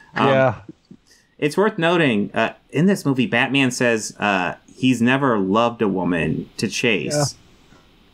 And it's like, wow, way to downplay Vicky Vale and Selena Kyle, man. I didn't know you cared so little. Seriously. And then later, Rachel... Also Chase Meridian. Yeah. Oh... I purposely annoyed my wife to the point where I fast-forwarded to the credits just for Seal's song. And I'm like, oh yeah, whole reason I watched this movie. Well, it's worth noting, like, the U2 song, Hold Me, Kill Me, Kiss Me, Thrill Me, and the Seal song, both in the end credits, both awesome songs and both heavily... I don't know about U2, but that's my thing. Oh, I dig the U2 song at the end of this. But they were heavily publicized. It's like, oh, the part of the soundtrack album. They sold the crap out of this soundtrack album. I remember it being a huge deal. Mm-hmm. And, like, the two big songs are just end credit songs. Like, I don't recall anything in the middle except I want to say it was Elliot Goldenthal did the score here, and it's like gothic but corny. Yeah. It's weird. And I also wanted to, you brought up those songs, and I had a note about something that surprised me, and I completely forgot was in this. I forgot the Flaming Lips had a song in this movie. Oh, did they? Yeah, Bad Days, right when we go to Riddler's apartment. That is the Flaming Lips. I did not catch that. That is the Flaming Lips. I was like, wait a minute. I was like, I know this song. Wait. It's like, oh shit, the Flaming Lips. Nice. Okay. Well, what are our thoughts as Jim Carrey's Riddler? I don't know. I still see Jim Carrey as like doing the same type of hammy roles that he was doing at this point in time. Like, like a Ace Ventura Light sort of thing. Yeah. But I no, that's the biggest issue. And I mean, I don't know, because this was really one of the first times that, we've really seen Edward Nygma depicted on the big screen, other than just like the 66 movie, but that had like everybody. And it also the Batman the Animated Series. Other than that depiction, true. But I don't know. I usually use the Batman the Animated Series in my comparison to all of it, because it's what got me into Batman, but still, it's kind of like that's the mountain. Mm-hmm. Yeah, that show was amazing. Yeah, that's the mountain. It's hard to top that. I mean, they use the music from the movies in the show too, so like it really does kind of like solidify it as the mountain. Yes, but I don't know. I did enjoy I'm spacing on his name. I want to say Corey Taylor Hart, the actor from Gotham, who played Edward Nygma. Oh, I've never seen Gotham. Oh, yeah, okay. like. I kind of liked how his take on it was definitely like more sadistic and evil, which is kind of how I imagined. Well, he worked in the police station, didn't he? Was there something like that? He worked the crime division. Like, worked as like a lab analyst for first few seasons until obviously he was caught as the Riddler. Mm-hmm. That's getting into like way serious spoilers, but wait, that guy was the Riddler? Well, yes. A lot of it's very obvious and kind of like ham-fisted a lot of the time. But I enjoyed that take on it, because the only other comparison that I guess fans had at that point would have just been, the ones I had mentioned previously. I felt that, like you said, it's a good balance between the Tim Burton films and the Adam West movies and era of Batman, so it kind of did a good job, but I mean, it was Jim Carrey playing the Riddler. Like it was kind of jokery too. Like we talked about how like Two-Face was kind of jokery. I feel the both of them had like more Joker to them than I feel like their characters are normally portrayed as. Yeah, because I imagine it's funny because Two-Face is just being like calculated, just evil, less reactionary and more and. So I guess in Batman Returns, like, we had villains that are very not jokery at all, and so then we had Batman Forever. We kind of returned to that a little bit. I wonder if that was part of like the damage control of it, because Jack Nicholson's Joker was like so iconic. Like, well, that's the thing. Like, if you think about iconic villains for these superheroes, you could maybe think of about maybe one, maybe two per superhero. Like, I mean, Spider-Man. I think like iconic bad guy. Green Goblin. Yeah, Green Goblin. And Doc Ock would be those two, yeah. Yeah. Batman, I'm Two-Face Joker. Yeah. Mm-hmm. And I think that, Penguin while still definitely being one of the older ones, I think if not the oldest would be, I want to say the oldest is Scarecrow, but I'm not sure. The oldest is Calendar Man. Jesus. Like, I think that was one. I do think Scarecrow was like one of the first of the major bad guys introduced to the Batman lore, if I'm not mistaken. It seems familiar, but I mean, like, still though, it's like Batman. It's Batman and Joker. No matter what there's, like, you ask anyone on the street, it would just be Batman and Joker. So, yeah, that's definitely an iconic one. Penguin and Catwoman. That's kind of reaching, and you got to follow the books. And they weren't exactly, ready to sell as toys. Yeah. They were depicted. Well, we didn't bring it up last time, but part of this movie is a reaction to the last movie and how, like, they had, like, McDonald's. Well, we talked about how a lot that of that movie and stuff, and the powers that be behind it were not happy with what Burton got. Yeah. We didn't get into, like, what the final outcome was this, which is why we have a new Batman in this one, is because of Val Kilmer. Well, Tim Burton didn't want to return. Yeah, Tim Burton wasn't directing, so Keaton wasn't in. Interesting. And Val Kilmer was brought on, and Tim Burton, as it says, it produced. I mean, I don't think he even showed up at all. Yeah, no, he shows up as producer in the credits, and I was like, I bet you that's just a token. I don't think he did anything with this. I know. By the way, I googled Batman's oldest villain, and Google in all its wisdom said Vandal Savage. He's immortal, so he's the oldest. Okay. Wow, that's not what we meant, Google. Yeah, I know. Just like, come on. Okay. It's Ra's al Ghul. We know this. Yes. Thank you, Google. Thank you for that. Thank you. It's kind of a charming mistake, though. Yeah, I'll give it that. It's like, a little faux pas. Correct. No, wait. Batman issue 1, Vandal Savage. I did not guess that. So he's working with Condiment Man. But yeah. Thinking about that guy. But I do agree, though, like what I had said earlier with the color, like his use of color and light in this. Like, Joel Schumacher knows how to use it. And you could see. I think he's a good director. Yeah, he really is. I mean, say what you will. Like, I know that he's not the most popular, and a lot of his decisions are like pseudo hot takes or whatever. But like, yeah, no, I think it's great. Yeah, like, who doesn't love The Lost Boys? Like, how do you like? Schumacher has made his impact for sure. He definitely has. One of my. I will say the Lost Boys soundtrack is one of the soundtracks I listen to the most, even to this day. There's a movie that I loved for years that I didn't realize it was a Joel Schumacher movie until maybe about 7 years ago, and that movie was Flatliners. Is it? Yeah. Yeah. Oh, whoa. Okay. Yeah. Now I think about it. Think about like those lighting settings, all those shots of just the blue light on their faces and everything, how it set that really eerie and creepy mood. I'm like, yeah, no, that's totally Schumacher. That is like, has his fingerprints all over it. That's, yeah. That one surprised me when I found that. I was like, oh, holy crap, that is him. And I want to say he also did Falling Down. He did, yeah. Oh, I'm 99% sure he did. Yeah, that's another one that's just, wow, yeah, I love that movie. So, yeah, he's done quite a bit. I will say, like, going back to Riddler a bit, I really felt like this is Jim Carrey doing Jim Carrey shtick. Yeah. This is not the Riddler, which is unfortunate because I feel like Jim Carrey's proven himself as an actor who could do this. This is just him doing Ace Ventura, not Riddler. Yeah, it's part of that might have been like because he was just getting typecast to be that kind of. Oh, that's exactly what it was. I guarantee. So he was just doing what they wanted him to be doing, but also at the same time, yeah, this was only a few years before, or actually, when did Batman and Forever come out? 92.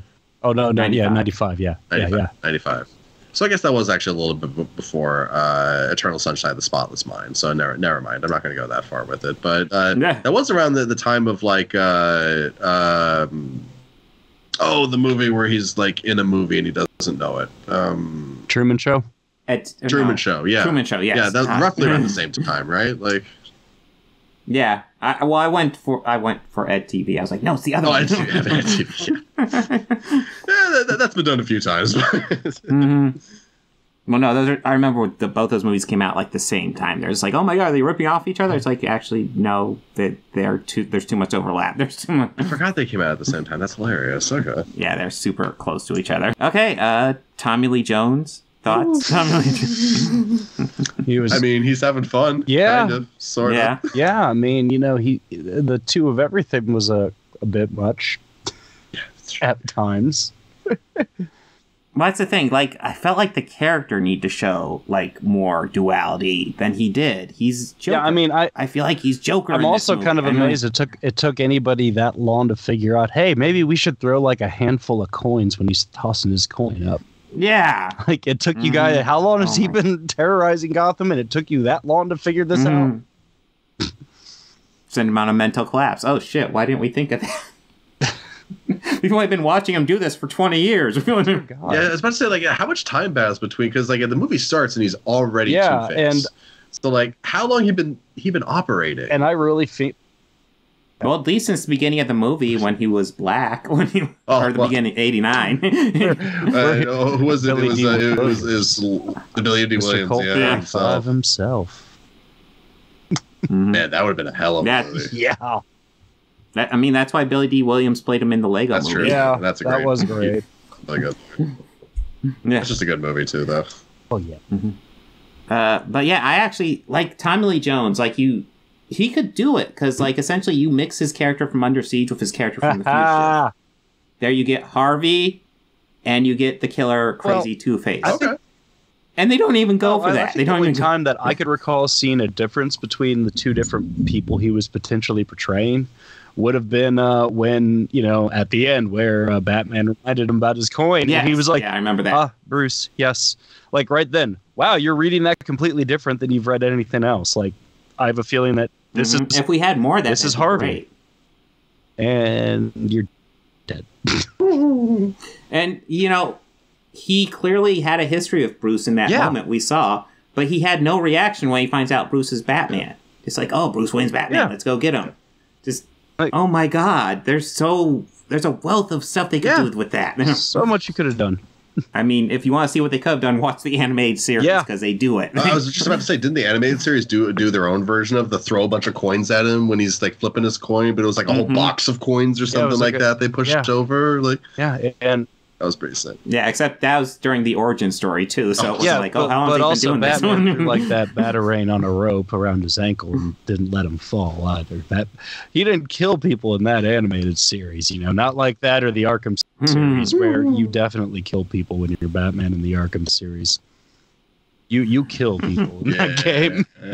There's a lot of henchmen I've accidentally thrown off building tops while playing. They're going, oh no. Well, no, shit. Oh well. No, I thought about that. Like, there's a scene where Two-Face has that stroller and he walks out in front of Batman and he reveals it's a rocket launcher.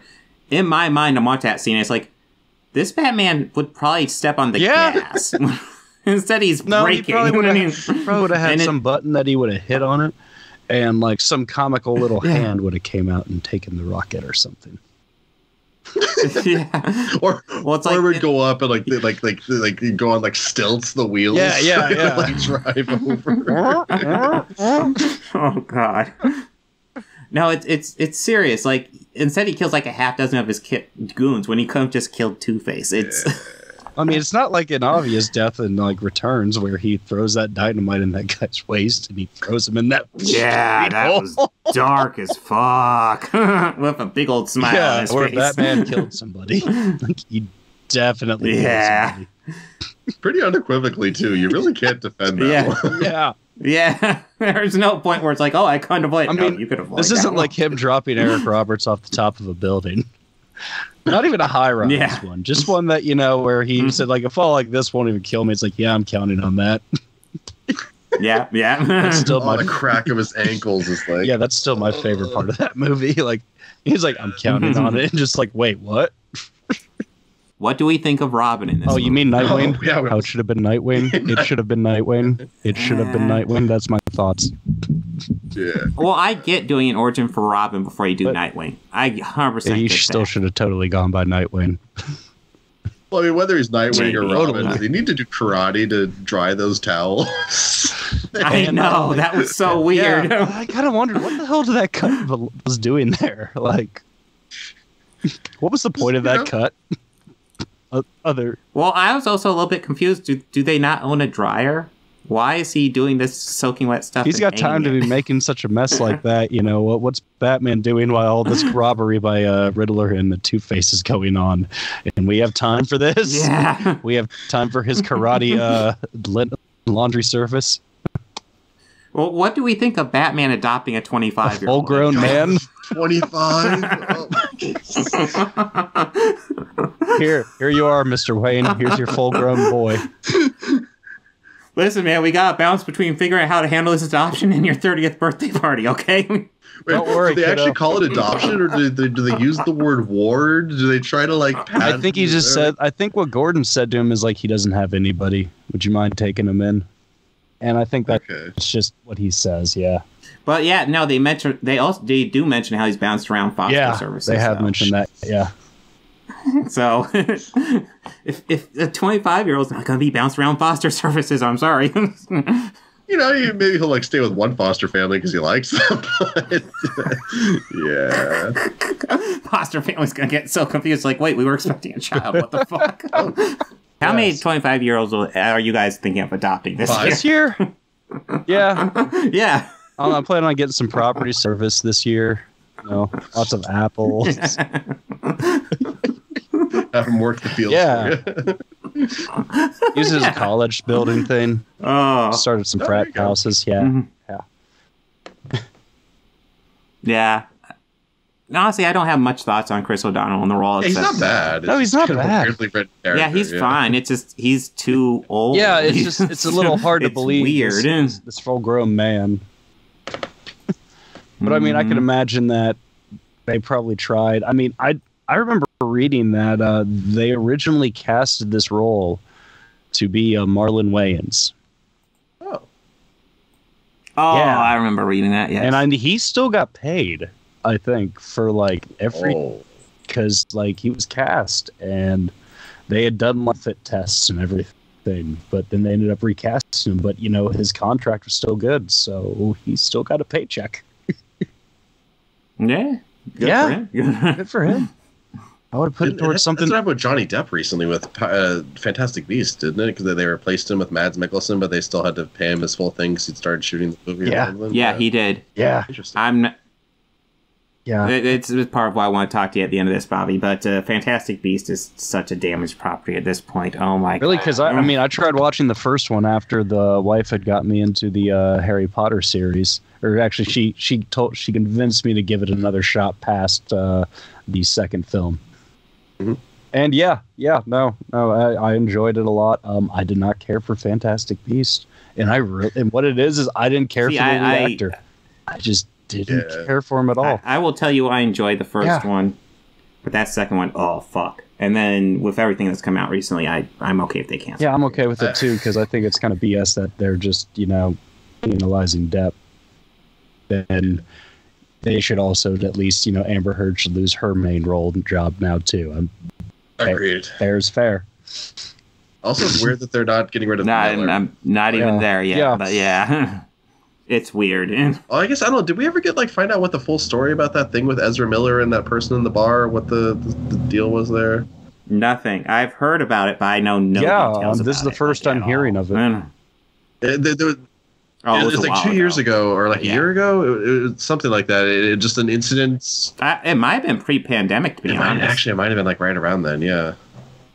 But anyway, like a rowdy fan was like just getting rowdy with them and wanted to like pictures or something, and like there's video footage of him like choking her or something like that. Oh shit! But like, there's so little about it. Like it's amazing. Like so maybe like I've read things that said like, oh, it was just like it was a stunt, and other things that said no, it's not. He's not allowed in that bar anymore, and like a few. So it's kind of a he said she said kind of. Yeah. Okay. Oh. Mm-hmm. Huh. But if it was just a stunt, that's fine then. He'd keep his job. But if it wasn't, that's a little... Yeah, it's a shame because he's better than the kid on the CW, is Flash. I've actually never watched the Flash show. That's not true. I watched like the first 2 episodes. I've watched a few. I've watched a few, mostly just because there's Mark Hamill's in a few of them. Oh, well. Yes, he is. He's awesome. Now I gotta go watch it. Yeah, that's always a highlight when he pops up. It's been a few years since I've watched it. I mean, unlike, most random appearances by Hamill, it's, not like you hear he's in it and you're going to expect it to be really, really good. And, it's lacking a lot. Like, there's even a movie that's out that was made in the 80s that has not only Mark Hamill, but Bill Paxton in it. Now, just based off that alone, yeah, sounds really good, doesn't it? It sounds, yeah. Is it not? It's kind of convoluted. Okay. Those two are good. The story itself is absolute trash, but those two are great in it.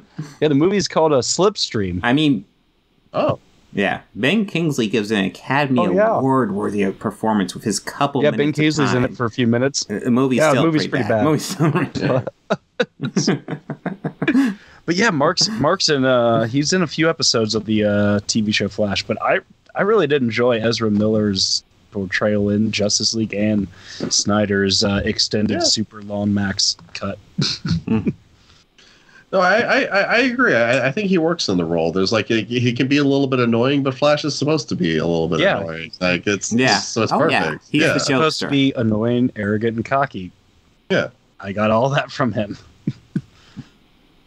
But guess what? You've set up the perfect transition point because talk about CW. Yeah. Superman and Lois. Susan Lois. Yes. Right. So I've already talked about this on the podcast when it was pretty much a solo act.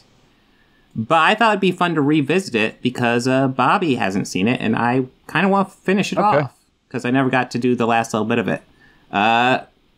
So yeah, we did the first 4 episodes because I didn't want to be like, okay, I watched the last couple. Bobby, watch this all entire season in one day. Yeah. God, that I wouldn't do an undertaking. We just did the first 4. Yeah, I wouldn't do an undertaking like that. I mean, that sounds like when I watched both Dune movies in one day. Oh. like the and the new one. Wow, that's crazy. Okay. Yeah. Yes. Sorry, we've segued off the path. Oh my God. Yes, Superman and Lois. We are. Yeah, it's about how we're revisiting it. Yeah. Well, I'm revisiting it, and you're just I really like how they streamlined the story of what, that origin. Like, wow, they wrapped that up really quickly. I was impressed with that. I was like, wow, like we're really just speeding right along here. Okay, I will tell you there's more. Well, from what we've got so far, because I'm not going to go because I mean, I mean, if we're just going to talk about the 4 episodes as a whole, or just it. Yeah, we're just talking about those 4. I'm just okay. Well, I mean, we've already got introduced to what I'm presuming is a multi-universe sort of thing, Lex Luthor, solely off of flashback alone. Oh solely man, this is off because I've seen the whole solely season. Based off flashback alone. Okay, this is what I'm assuming because I stopped after 4. Seems like that. I stopped after 4. I stopped after 4. Yeah. And well, here, give me your thoughts. What do I think? Because, I think it's I know either a time traveler, or like I said, a multi-universe Lex Luthor, or there's like a evil Bizarro Superman, or maybe it's all just another fabrication made by the world's greatest criminal mastermind, Lex Luthor. Here's what I'm going to tell you. When you say multi-universal Lex Luthor, I'm going to say you're half right and you're half wrong. And I'm not going to explain why. Oh, well, I'm sorry. Metaverse? Not going to explain how you're wrong. No. Is it Lex Luthor with hair? Just tell me if it's Lex Luthor with hair. No, he's black. Nope. Okay. But he had this sort of like mech suit on that made him able to fly. And I mean, I thought it was Lex before they even addressed him as like Mr. Luthor. They didn't actually say Mr. Luthor. I just always say that based from the original movies. I know when I first watched this, I was confused because John Cryer actually plays Lex Luthor in this universe, as already established. Yeah. This definitely isn't John No, Cryer. and it wasn't John Cryer. Really, John Cryer?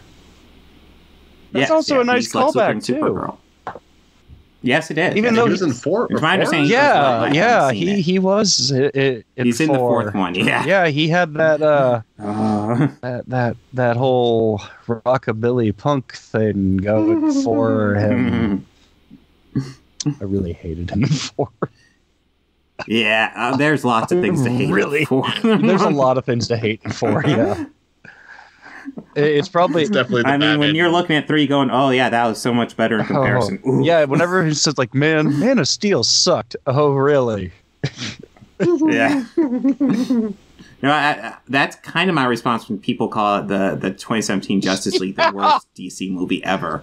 Like, okay, you haven't seen Batman. Clearly, Robin, you haven't seen Superman 4. You haven't seen Catwoman. Clearly, you've never seen Steel. Oh, yeah, Steel is the other one. Yes, I was forgetting what the 4th one. Oh, God. Clearly, you've never. There's a lot of movies you haven't seen. You've had a sheltered child. I remember when I first watched Steel, and they said his full name, John Henry Iron. I stopped and I'm like, "Shut the fuck! No, it's not. No." That looked in even in the comic. Oh my God, it is. Play. Oh God, this is not going to be good. And then I remembered, Shaq is a way terrible actor in that. He is much better in Kazam. He is better in Kazam than he is. And that's saying something. That's saying something. Oh my God. You mean Academy Award winner Shaquille O'Neal? For Kazam, Master right? thespian Shaquille O'Neal. Isn't he like a DJ now or something like that? Think Doesn't he do like raves? I think he does. That's He does pretty EDM stuff now. Yeah. Yeah. Okay. Hey, That's cool. I know he's doing with something. Flat Earther stuff too. Yeah. Oh, is he flat? Oh Earther? yeah. Oh no, Shaq. I mean, no.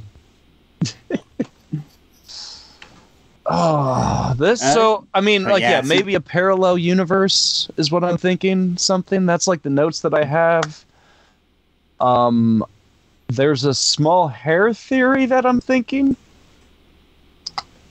Maybe there was small. Well, like, hair I mean, theory? like it's like a hairline theory. Like that's how strong of a theory it is. Oh, like a hairline theory. Like, I gotcha. Maybe just. I was like, you think he's a rabbit? Maybe no. Yeah, he's just a thumping. That's all he does is just a thump. Sure.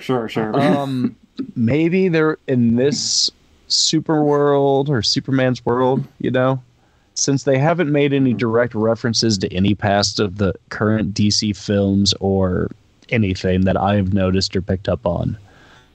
Mm-hmm. Perhaps there were 2 pods that left Krypton. Maybe both, Jor-El's children, brothers. Since, clearly, I don't know if, like, the ratio of having twins is anything like Kryptonians as it is for humans, but they did have twins. Typically, only, a twin could also have twins as children through studies and statistics show. I don't know. That's my theory. Yeah, I have a few different. I'm finding this interesting. Why? Because how dead accurate am I? You're right and wrong, and we will definitely be discussing. Are they parallel brothers? Are they parallel it. Universe brothers? Yes, that's a yes. I'm gonna. Well, here I will definitely say no on that. But you are hitting on stuff. Interesting. Okay. That we will be talking about later. Okay. There's definitely ideas, and if people have seen the first season, you know where I'm at. Yeah, I've only about maybe halfway through. Yeah, it's actually really interesting sitting in my chair and hearing you come up with theories like, wow, there's you're off, but there's some truth too. I did write the less notes as the 4 carried on, because it was definitely the pilot clearly has the most going on, and I think that's what I wrote the most notes for. What I really like about this series is that it's a different point in Superman's life than we've ever seen before. This is an older Superman This is after Metropolis Superman moving back home with his teenage kids, and it's a very welcome change. I don't need to see Superman moving to Metropolis. No. And we get flashbacks of him in Metropolis, and it looks great. And they even have the old school suit on him, which looks great. Yeah, that old school suit is kind of badass. I really enjoyed that scene. I kind of prefer the old school suit to the more modern suit they have, which looks like a fancy Halloween costume. It does. My opinion. It kind of drives me nuts. It looks like a screen used Halloween costume. Mm-hmm. But that first one, he was like, "Thanks, my mom made it." Like that one, I was like, "That suit's kind of badass." Like, I'm not gonna lie. I think it's really interesting that I didn't realize it was like an older Superman. So is he like retired or retiring, or is he Superman. just like? You know, I don't think not quite. Yeah, Superman doesn't get to retire. Well, I say that lightheartedly, but that's kind of a theme throughout the first 4 episodes. We have this, which I am not too familiar with the comics of Superman. I'm more familiar with like Batman, so that's kind of where I'm more wiser on, I guess.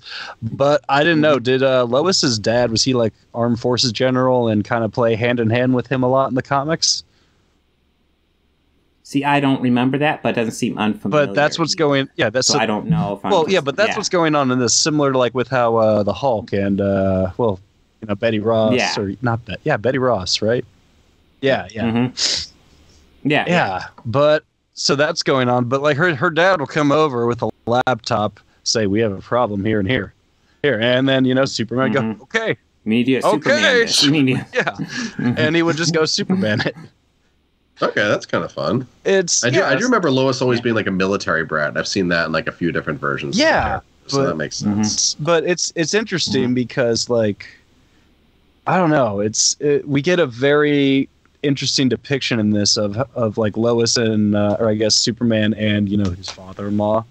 Yeah, and how there is that of like the father-in-law and Clark, and then the general and Superman. How he will the general will try to blend those lines and use one to influence the other, and he's kind of a dick. In each episode I make one note about that. He's kind of a dick, and I think I called him a douche canoe even. I think that was the first episode. The first one where he made some comment about the kids and I was like, wow, that guy's kind of an asshole. And she's like, all right, Dad. I'm like, oh wow, Lois, I'm sorry. I am sorry. Well, we definitely have to talk about the kids because we have Jonathan, who is a star quarterback. He looks the part. He's great at it. And then we have Jordan, who has all types of I think he's supposed to be on the spectrum, at least ADHD, some other stuff. He's on medication. But he looks like a brooding teenager. Wears like black.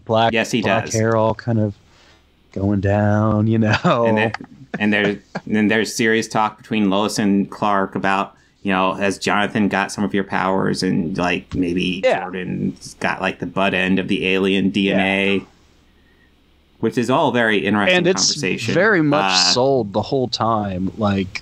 It's Jordan or it's Jonathan who got super genes. It even shows a shot of them when he's a little kid. He's throwing the football at a tire swing like Clark did when he was a kid, and he knocks the football hits the rope and the rope just snaps. So they're just like, oh, he may have the super strength. And it's I was just about to ask. The kids are getting the powers kind of a little bit? Well, we first think Jonathan is, but it's later revealed that it's more so that Jordan is getting them. But no, it's shown that, but we get to they get to the farmland or their farm. They end up taking over the farm after Mama Kent dies. Martha dies. There's no dramatic reveal of it or anything, so it's just, she passes and that's that. But they take over the land. They move out there. We get, there's a lot of local little politics stuff that's going on, and Lois is, discovering in new suits, being Lois Lane, discovering the evils of this corporation pretty much. Yeah. And that's that development. Yeah, I'm going to get to that, Bob. I'm going to get to that because I want to talk about that too. It's a big part how the town is like dying, and this corporation is just moving in. Yeah, and big corporation, obviously. They're making a lot of jobs for the city, and I think that's great. It's like, yeah, but they've done a lot of evil. Yeah, they're a very evil corporation, and apparently the guy who runs it has a has a Kryptonian-like power source person working with him, has a metahuman. Yes, he does. Actually, yeah. We see two of these. We see two other humans other than Superman in this. Yeah. And yeah. The one gives Superman a run for his money. One does. The other has laser vision. Yeah. Yeah. It's interesting because there are issues brought up in here. Like Martha had a reverse mortgage. And they have to, now it's like, oh, you have to pay off the farm or else you lose it. And one thing I wish, I do feel it's a weakness here because they haven't established yet how they're paying it off. They aren't, because, Lois wrote a big letter or wrote a big article exposing how evil this corporation is. The same corporation that has recently purchased the Daily Planet and owns it. So naturally they edit and slash and hack her article. Lois quits. In like one of the best scenes. Like this scene, I was kind of like, all right, that's she's a decent Lois Lane. She storms into the office. She sees the editor first. She's like, Lois, I had no. She's like, shut up. And she goes right towards the board office. Says like, she asked him to like admit it. You cut my article. You cut it. She's like, I'm not going to publish something that's fine. Here. She hands him the letter, starts walking out, and it's like, what's this? He's like, this is the best thing I've ever written. And it's just a big letter, and in the middle of it are two tiny words, I quit. That's how Lois Lane would have done it. Yeah, sounds pretty badass. Yeah, okay, I support that. But the boys end up, when they arrive, they end up meeting some other local kids that are the children of Clark's high school girlfriend. Yeah, so they end up going. They end up going to a quarry party. The other boy Jordan ends up kind of making a move on that girl. Her boyfriend comes. A big brawl starts out. A brawl in the quarry. His brother comes to save him. His boys come over. So like they're beating the crap out of the brothers. Jordan's pinned down. And then he shoots laser beams out of his eyes into the fire, causing a huge explosion, hurting a kid, which is also later we find out that possibly might have given him some powers. Oh, whoa. Yeah, there's a lot on this. Yeah. No, does it like get to the point of like Smallville where it's like, a new powered person of the week kind of thing? Or does it stay... No, not like as I've actually finished the season. I will say no. This is more of an ongoing story thing. Every episode will have its own little mini story. Okay. But it's fairly well weaved together. Okay. It's not like it's not like a villain of the week thing. It's not Lois and Clark. Okay. Lois and Clark. Yeah. Oh, Dean Kane. Yeah. My dad was actually on an episode of that, and so I had his and Terry Hatcher's signature for a long time. I think I was around here somewhere. Or autograph, I mean, not signature. But that was a fun one. He was like an evil dude running for like mayor of Metropolis or something like that. But he was like a puppet, like a scheme, and it, like backfired on him and he got killed. Like, but yeah, I'm really digging this series. Like, it's no Peacemaker, but I think it's fun to revisit. Definitely no Peacemaker. I need to watch Peacemaker. No, but it's good. It's probably my favorite of the CW show so far. And I watched most of Arrow and Flash, so. That's where I'm at. Are we ready to talk about some chainsaws from Texas? You mean some? That's a good transition right there. You mean some woke saws? Yeah. Chainsaws from Texas is, I believe, the proper title of the original collection. Oh, man. So. This is a movie that was made. For some reason. Oh. Okay, well, I'm going to go ahead and say, at the beginning, I thought I might be in for something kind of crazy and cool, because I felt like it was well shot. Oh, yeah. And, especially the first kill, It's like, holy shit. Fucking it was beautiful. crazy. And I thought, wow, is the whole movie going to be like this? And it kind of is, which you quickly see how that starts falling apart. Well, holy shit. I feel that they tried to, like, you know, champion behind a few different too many causes and fit too many messages in their film. Not that I'm opposed to that in horror by any means. Horror has like a rich history of doing that and having a social commentary. I just think it was misguided in this. Yeah, and it's well, it's handling of, like, I kind of see what you're talking about, but your handling of it is at best lip service. It's so superficial, and it's at the end of the day, it's just at the end of the day, you're watching a movie called The Texas Chainsaw Massacre. I mean, I don't think it needs much fanfare to sell. And to be fair, there's a legit massacre in this movie. There is. With the chainsaw. Oh yeah. Like, and I saw the the trailer and it had that opening part of that guy going, "Do anything, you're canceled, bro." I'm just like, he's gonna start that chainsaw and cut every single one up on that bus. I already know how that scene's gonna play out. Well, I've seen enough of these. I'm a fan enough of this series and genre. I know how this will play out. This is it is a pretty fun scene. Like, this moment where he just like grabs a leg and just like chucks it over his shoulder. Like, that's gruesome, but kind of funny at the same time. Yeah. But a lot of these movies, the first 4 of these movies, like that originally were released. The second one was Embrace the Camp, and that one was still made by the original director, Tobe Hooper. Oh, really? Oh, I didn't know that. Oh, yeah. And this one introduced Bill Moseley as Chop Top, and he is just perfect. Bill Moseley, like, just the perfect amount of crazy. And this one also introduced the idea of Leatherface, like, maybe wanting to wear women's stuff, because half of it he's wearing a woman bodysuit in lingerie. At the end, he's running around. Yeah, kind of a Science of the Lamb. But I mean, the original character of Leatherface, like, was loosely based off of Ed Gein, like the whole house and everything. And I mean, that's I think Ed Gein, out of actual serial killers, I think he's the only one to have more than one fictional character based off of him. Because it's Hannibal Lecter, Leatherface, and Norman Bates. Oh, right. Yeah, all 3 are loosely based off of Ed Gein. I think that's kind of fascinating. Yeah. But so the third one was supposed to be an immediate sequel to the first one. Mm-hmm. And that one also had Bill Moseley, but playing a different character. Now, there were a lot of returning. There was maybe 1 returning or 2 returning characters from 1 to 2. And then 4 was also another one that was like, one that is immediate. This happened years ago in the 70s, but this is like, the next series of events. So the first 4 films were pretty much just like, they all just kind of retconned each other from 3 and 4.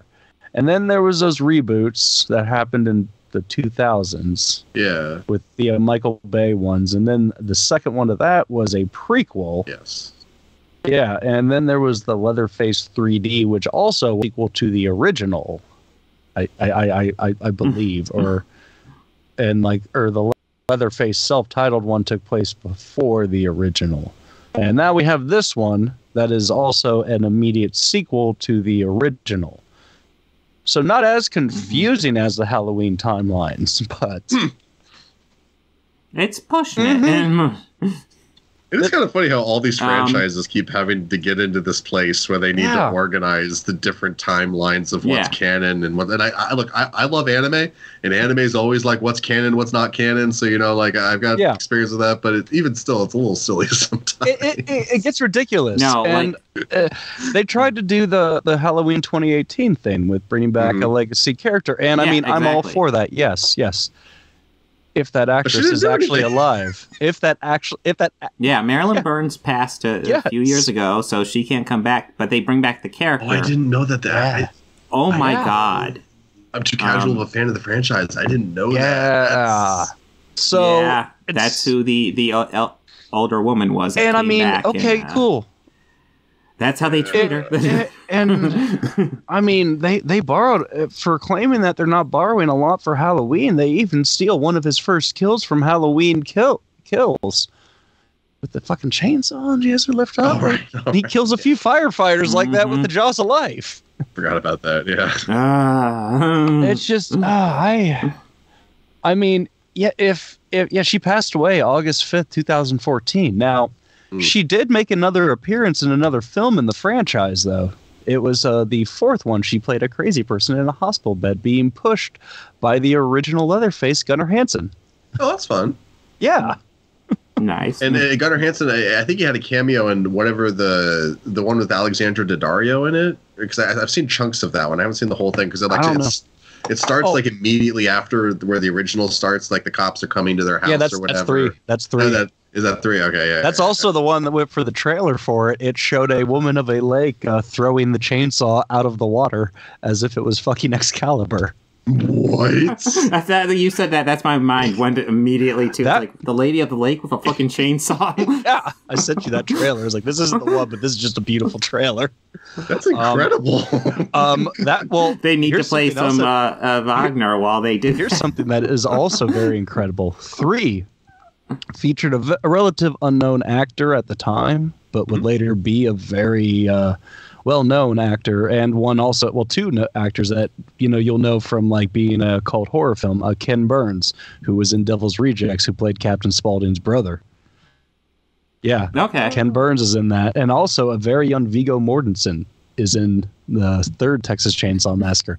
Now, the fourth one actually features a very young Renee Zellweger and Matthew McConaughey. And I was about to say McConaughey and Zellweger. Oh, Matthew McConaughey is like full out there. Like a beautiful performance. Like he plays crazy so well in this. But I think it was like right after one of their first, like their big breaks, right when they started really becoming a big name in Hollywood. The production company tried to release it just because they had such production issues that they could actually finally release it in theaters and for home video release. But McConaughey's agents halted it because they felt you're only cashing in on our star's success. Interesting. And like later, I know for years Matthew McConaughey had made things saying he doesn't remember much of it. He couldn't even tell you which one he was in. But I've heard more recent interviews to where he said that actually was a lot of fun. I really just enjoyed doing that movie. That was a lot of fun.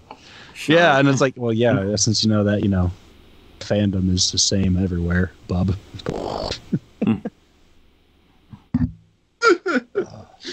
But yeah, it's kind of funny how that is pretty true. Like you will see a lot of the complaints from different fandoms for their various things, but it is basically the same complaints.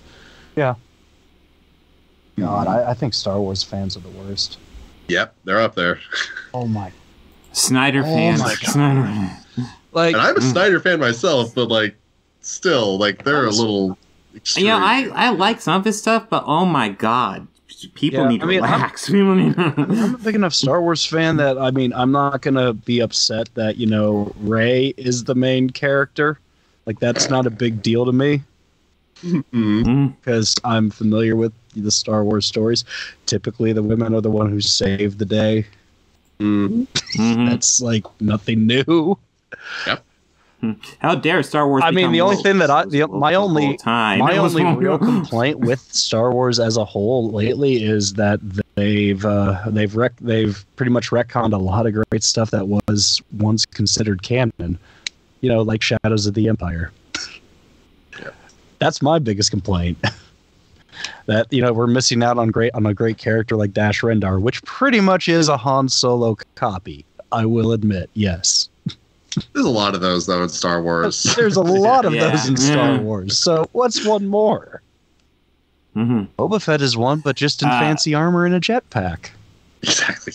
Now, to bounce back to Texas Chainsaw, I have to ask you guys, because there's so many of them, what's your favorite character? Of the new one? Of the current movie? Yeah. I can't name anybody, by the way. I kind of like the old lady who was watching over Leatherface. Yeah, she seems sweet. Sure. Okay, there's an argument for her. Yeah, she's nice. Probably more an argument for her than anybody else, because I don't know. I just liked her line where she's victim like, number 3 or victim number 7. I kind of really just didn't care for how arrogant the two lead influencers were there. I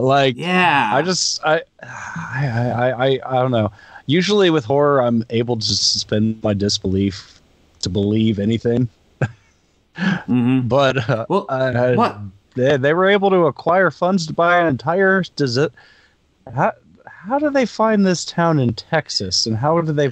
No, I'm really confused. Like, what was the point? Like, they're all going to this town in Texas to to party or to set up shop? Live, or I think. To move? I think that's. Yeah, I don't know what the fuck they're doing here. I think they bought it from the bank, and then they were gonna sell it to people who wanted to set up a new bougie hipster bohemia. Yeah, but somehow, if a Confederate flag was seen anywhere near it, it won't be sellable all of a sudden. Yeah, I mean, I this town's completely falling apart and will cost billions to fix. But that Confederate flag kills the deal. Well, yeah, I understand, but it would also be a hard selling point at that. But I mean, I just hey, buildings are as is. Yeah, as is. But but then again, I wouldn't be going to the deep Texas and not expect to see that. Yeah. Yeah, I mean, as much as I hate a Confederate flag, Texas is gonna have them, okay? You're going to see some shit you're not gonna like. I mean, there are parts of Texas that are pretty liberal, but there's also parts that are not. That are if you go to a city, you'll be fine. This isn't a city. When I traveled back from Portland, I flew out from Portland, and I had a layover in Houston. Oh, okay. Yeah. So I could tell you, there's nothing quite like coming off of a plane, kind of being half awake and groggy, getting off of a tram, and seeing a giant statue of George H.W. Bush to greet you. Holding a jacket and doing this. Ooh. Just going, oh. I would not expect that. I'm just one. Jeez. The over-the-shoulder jacket. Oh, yep. my God. Yeah. I remember I got to my gate and I was like, yeah, do you sell alcohol? Yes, cool. I'll have a beer, please. It's 5 a.m. Yeah, I'll have a beer. And they go we don't serve. This is Texas. What are you talking about? So apparently they don't serve beer at 5 a.m. I wouldn't have guessed that. Then again, this is when I drank, but me and my friend in Oregon, we kind of tied one off a little heavy. And then I got stuck in a bar full of people from San Francisco when the Giants won the pennant. So there was a celebration there, and I go, wow, I'm just waiting for all your guys to leave so I can go home. I'm waiting on your plane too, but not like you guys are. Cool. Baseball. Fun stuff. Yeah. Yeah, no, there's lots of things to talk about besides this movie, which is part of the problem. Yeah, there is. I mean, usually if it's a Texas Chainsaw Massacre, I know what I'm getting into, but yeah, I think the little social commentary points that they had, just well-intentioned, but just missed the mark a little. And see, that doesn't even bug me. What bugs me is that there's no story here. Oh, that's not. And I'm not asking for a deep story, but some logic. The characters exhibit no logic in this movie. I don't know. Hiding underneath that house only to get doused in a septic pipe. Yeah. Also, those pipes don't just sit there full of that stuff, right?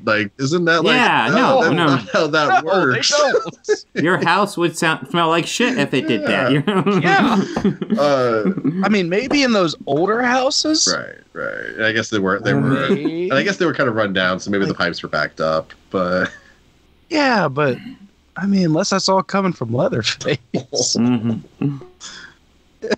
what's really sad about this movie is there is the original Texas Chainsaw. It's all about animal cruelty and stuff like that, and kind of dehumanizing people down to being barn animals and stuff. And there's literally furniture made out of human bones and stuff like that. And this one is it wants to kind of be about the history of violence in America, or just the violent tendencies in America. But it just didn't work. Because it's it really doesn't. Yeah, it doesn't. And I understand like why there's like a school shooting victim, and then at the end of the movie she's using a gun to hunt down Leatherface. It's about her going from a victim to a hunter, and that is an arc. And like her sister goes from someone being chased by a chainsaw to someone using a chainsaw against them. So like there's that kind of a thing going on, but that doesn't mean it's good. It's not. No. I'm willing to see what you're trying to do, but no, it doesn't work. Also, if you just escaped all that, why the hell would you take a Tesla down to Texas in the first place? Second of all, why would you autopilot your way out of that town? Yeah, I mean, it made for a great shot of her like autopilot is that was beautiful. Yeah, I mean, this movie like visually, like the camera work in this is beautiful. Like they have some beautiful shots, like that cut pan that they did of him walking through the the dead sunflower into the storm. Oh my god, that was beautiful. I really like the shot of like when she's under the bed and like the dude's trying to give her the keys, and then just the hammer just comes out of nowhere. I was like rigid when that happened. Yeah, that one. The guy who jumped in front of the younger girl and got the chainsaw just like right down there. Yeah. Oh, that one got me. I was like, oh. I also enjoyed the girl who tried to escape by crawling out. Yeah, what was that? Like that's like it made for a cool gore effect with it going down the side of the bus. Yeah. No, the movie has really good gore effects. I want to give it that. And I'll say that I could tell that was the only scene that they definitely used CGI for the blood. But it was a good enough mix of practical effects that it wasn't jarring. So that and I know that I had read that they tried to like stick with as many practical effects as possible. Okay. And it showed, and that's good. And I kind of like that a little bit more, especially with this type of horror. I mean, I grew up watching like the George Romero zombie movies, so I had like a good practical effect. It's believable. Yeah. Yeah, something about that old black and white scene where just like so many shots of zombie people just eating. And just like the focus is on the meat that they're like, it gets you. Yeah. I mean, it's chicken. Yeah, but it still gets to you. It's still great. Yeah. That's like one of my favorite. There's a old poster that has various shots of it. And one of like the biggest zombie is one just gnawing on a piece of meat. And it's just, that's beautiful. So fun fact, I counted 4 death fakeouts in this movie. Yeah. Which got really annoying. Or like there's the cop at the beginning, he gets shot through the throat. Oh yeah, okay. And then you just assume he's dead because he bled out all over. Right. And then he's like, and then he just dies a few seconds later, which is what happens to most of the death fake outs here. They just die a few seconds later. Yeah. But it's like, okay, you got that one. And then there's Dante, who he loses a lot of blood, so you assume he's dead. But he gets up and walks around. Oh, the guy that got the... And then you see his injury, and it's like, how is he not dead? Yeah, how is like him moving not pumping more blood out? Yeah, he's like super dead. What is going on? But he just dies a second later anyway, so it's like, okay. What was the other one I'm thinking of? Because I know Leatherface is the last one, which is one of the ones I would expect as well. Well, that's like a... the returning character, Sally. See how forgetful she is? Yes. Sally was so wasted in this. I assumed they would do something with her. I mean, and like, they introduced her skinning and carving a fucking pig. I expected something instead, more than what we got. She locks up the kids in the car. She I would expect her to be like, I gotta go finish something, go off her gun, hand the kids the keys and be like, I'm gonna go finish something. But no, she locks them in the fucking car. Only to later tell them, only to throw the keys at them and yell, "Get the fuck out of here!" Well, doesn't she even say like, "I need you to watch this" or something stupid like something? Yeah, it's like, what the fuck? Very, very. Yeah, it felt so tacked on. Yeah, no, and tacked on. And doesn't Leatherface? He like stabs her through the Gough with a chainsaw and like runs it up a bit. Yes, picks her up on it and heaves her, and she should be dead, but no, she could still blast him with a No, she shotgun. still got a little bit of life left in her. And, again, I mean, that in particular was super graphic. She should be dead. Of all the not quite dead yet deaths, that was the most dead. Yeah, I thought she was a goner, and I was like, what? She's still alive? All right, don't girl. worry, they'll bring her back for a heartbeat, but it's still wasted. I love how she could like talk and like load a shotgun, aim a shotgun, form coherent thoughts. Like, I don't think any of that. Like possibly, have her all of her vital organs cut to crap and mixed up. Yeah, I'm sorry. You get a chainsaw through you. I don't care where. Mm-hmm. Anywhere in the center area, you're kind of fucked up. You're it's just a flesh wound. No, but I think the fake death that got me, but mostly because it almost worked, was like the wife of Dante. Dante was the guy who was like the main influencer, right? Yeah. Like, the wife or the girlfriend or the fiance or whatever, the one that went with the ambulance to you just assume she's dead. That's when the car crash, That's when I thought the movie might still be good. We were still at the point where I wasn't sure about the movie. Well, there was that shot of her like you could see Leatherface behind the van, like doing something to a body, and her in the same frame. That was a really cool shot, but then it just kills her. And it's like, even that one of him holding up the face like that. That was a beautiful looking shot. I mean, grotesque, but beautiful. But, man, this movie missed the mark so badly. Oh yeah, no, it's like at first you feel like it's kind of on the rails, and then it's like you get little hints that it's going off the rails, and then the hints just get more and more prominent until we have a complete derailment by the halfway point. When it got to the point of like him already busting the chainsaw out of the wall, I was kind of like, can we just get to the bus scene already? Yeah, because I already knew how that would turn out, and I just kind of want to see it now. And supposedly that was the same prop from one of the early Texas movies. I think so. Yeah, that's kind of cool, but that is, it doesn't really that's change anything. That's cool. I mean, they also didn't shoot this one in Texas. Oh, did they? No, Bolivia actually. Where? Sure. Bolivia. Yeah. Oh, Bolivia. Yeah, Bolivia. Yeah, Bolivia. Yeah, it's cheaper. Interesting. Yeah, I think that's where they shot it. I read it. I forget where, but I read it. It's not. I know they didn't film it in Texas. I think it's the first one since that first two remakes to be filmed in Texas, or not, because those two were filmed in Texas. I know that. Same with the original. That's just like, for some reason, like, I don't know, because I know like everything's always shot in like Seattle or Georgia, but something about Texas Chainsaw Massacre not being shot in Texas is a little... Well, it's kind of like the same. It's kind of like the same thing with like a Friday the 13th movie not being filmed like at an East Coast campground. You could do it, but you could do it at a Los Angeles or a California one, but it won't have that same like feel. It'll feel different. Yeah, No, it's going to be the same because they could even do it in space. Yeah, you're right. But you know what? They could also make it like Halloween and, make it believable that palm trees grow in Haddonfield, Illinois. Sure. I've read that original house is like a chiropractor's office now. Oh, really? The original Myers house is a chiropractor's office. That's great. So, which do you think is better, Halloween 2018? Oh, Halloween 2018. Chainsaw 2022. Halloween 2018. What? You don't even think it's close? No. Like I've got issues with Halloween 2018, but it was fun. I think it's pretty good, but it has like we were talking about earlier. Nothing compared to this. In movies, this the podcast thing that they're doing, which is fine, but they're kind of pointless characters. Yeah, they're kind of pointless characters, and it's just like, okay, well, I mean, half the fun of these movies are establishing these terrible people for your audience to root for their demise. And they succeeded in that goal really quickly with me. At all. I was like, yep, nope. Well, I remember seeing the character Kind the pig, and I was like, she seems like she's important, because it seems like they set up to be like Leatherface, but I'm like, that doesn't seem right because it looks like a pig. Yeah.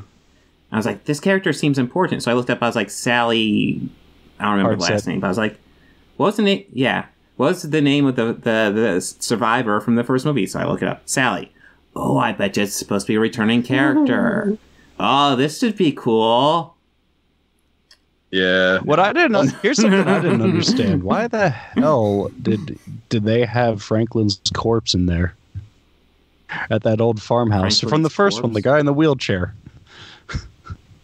There was that skeleton in the wheelchair. Yeah, I was like, wait.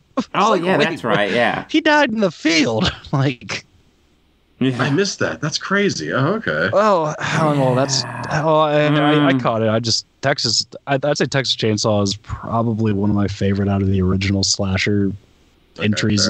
So it's just because that scare is still like one of the best jump scares I think in horror. Oh, it's very good. And it's done very perfectly because you don't expect it and you don't hear the chainsaw slightly. You only just kind of hear it only seconds before he pops up in front of you. Which, yeah, that's how you do a jump scare. You don't have the set score add to it. No. Well, 100%. Didn't you like how he was like the Flash here, where like she was sneaking out the house and he was clearly, audibly in the other room? Yeah. Clearly. And all of a sudden, the camera changes slightly, Jason, and he's right behind her. Jason can teleport. What the fuck Jason was that? Can teleport. So, why not Leatherface? Also, that did lead to him throwing a sledgehammer at her and just knocking her, so that was pretty great. Yeah, I laughed really hard at that. He also has superhuman strength in this, just like Jason. Yeah. Though the character had been created before Jason, but still. Mm-hmm.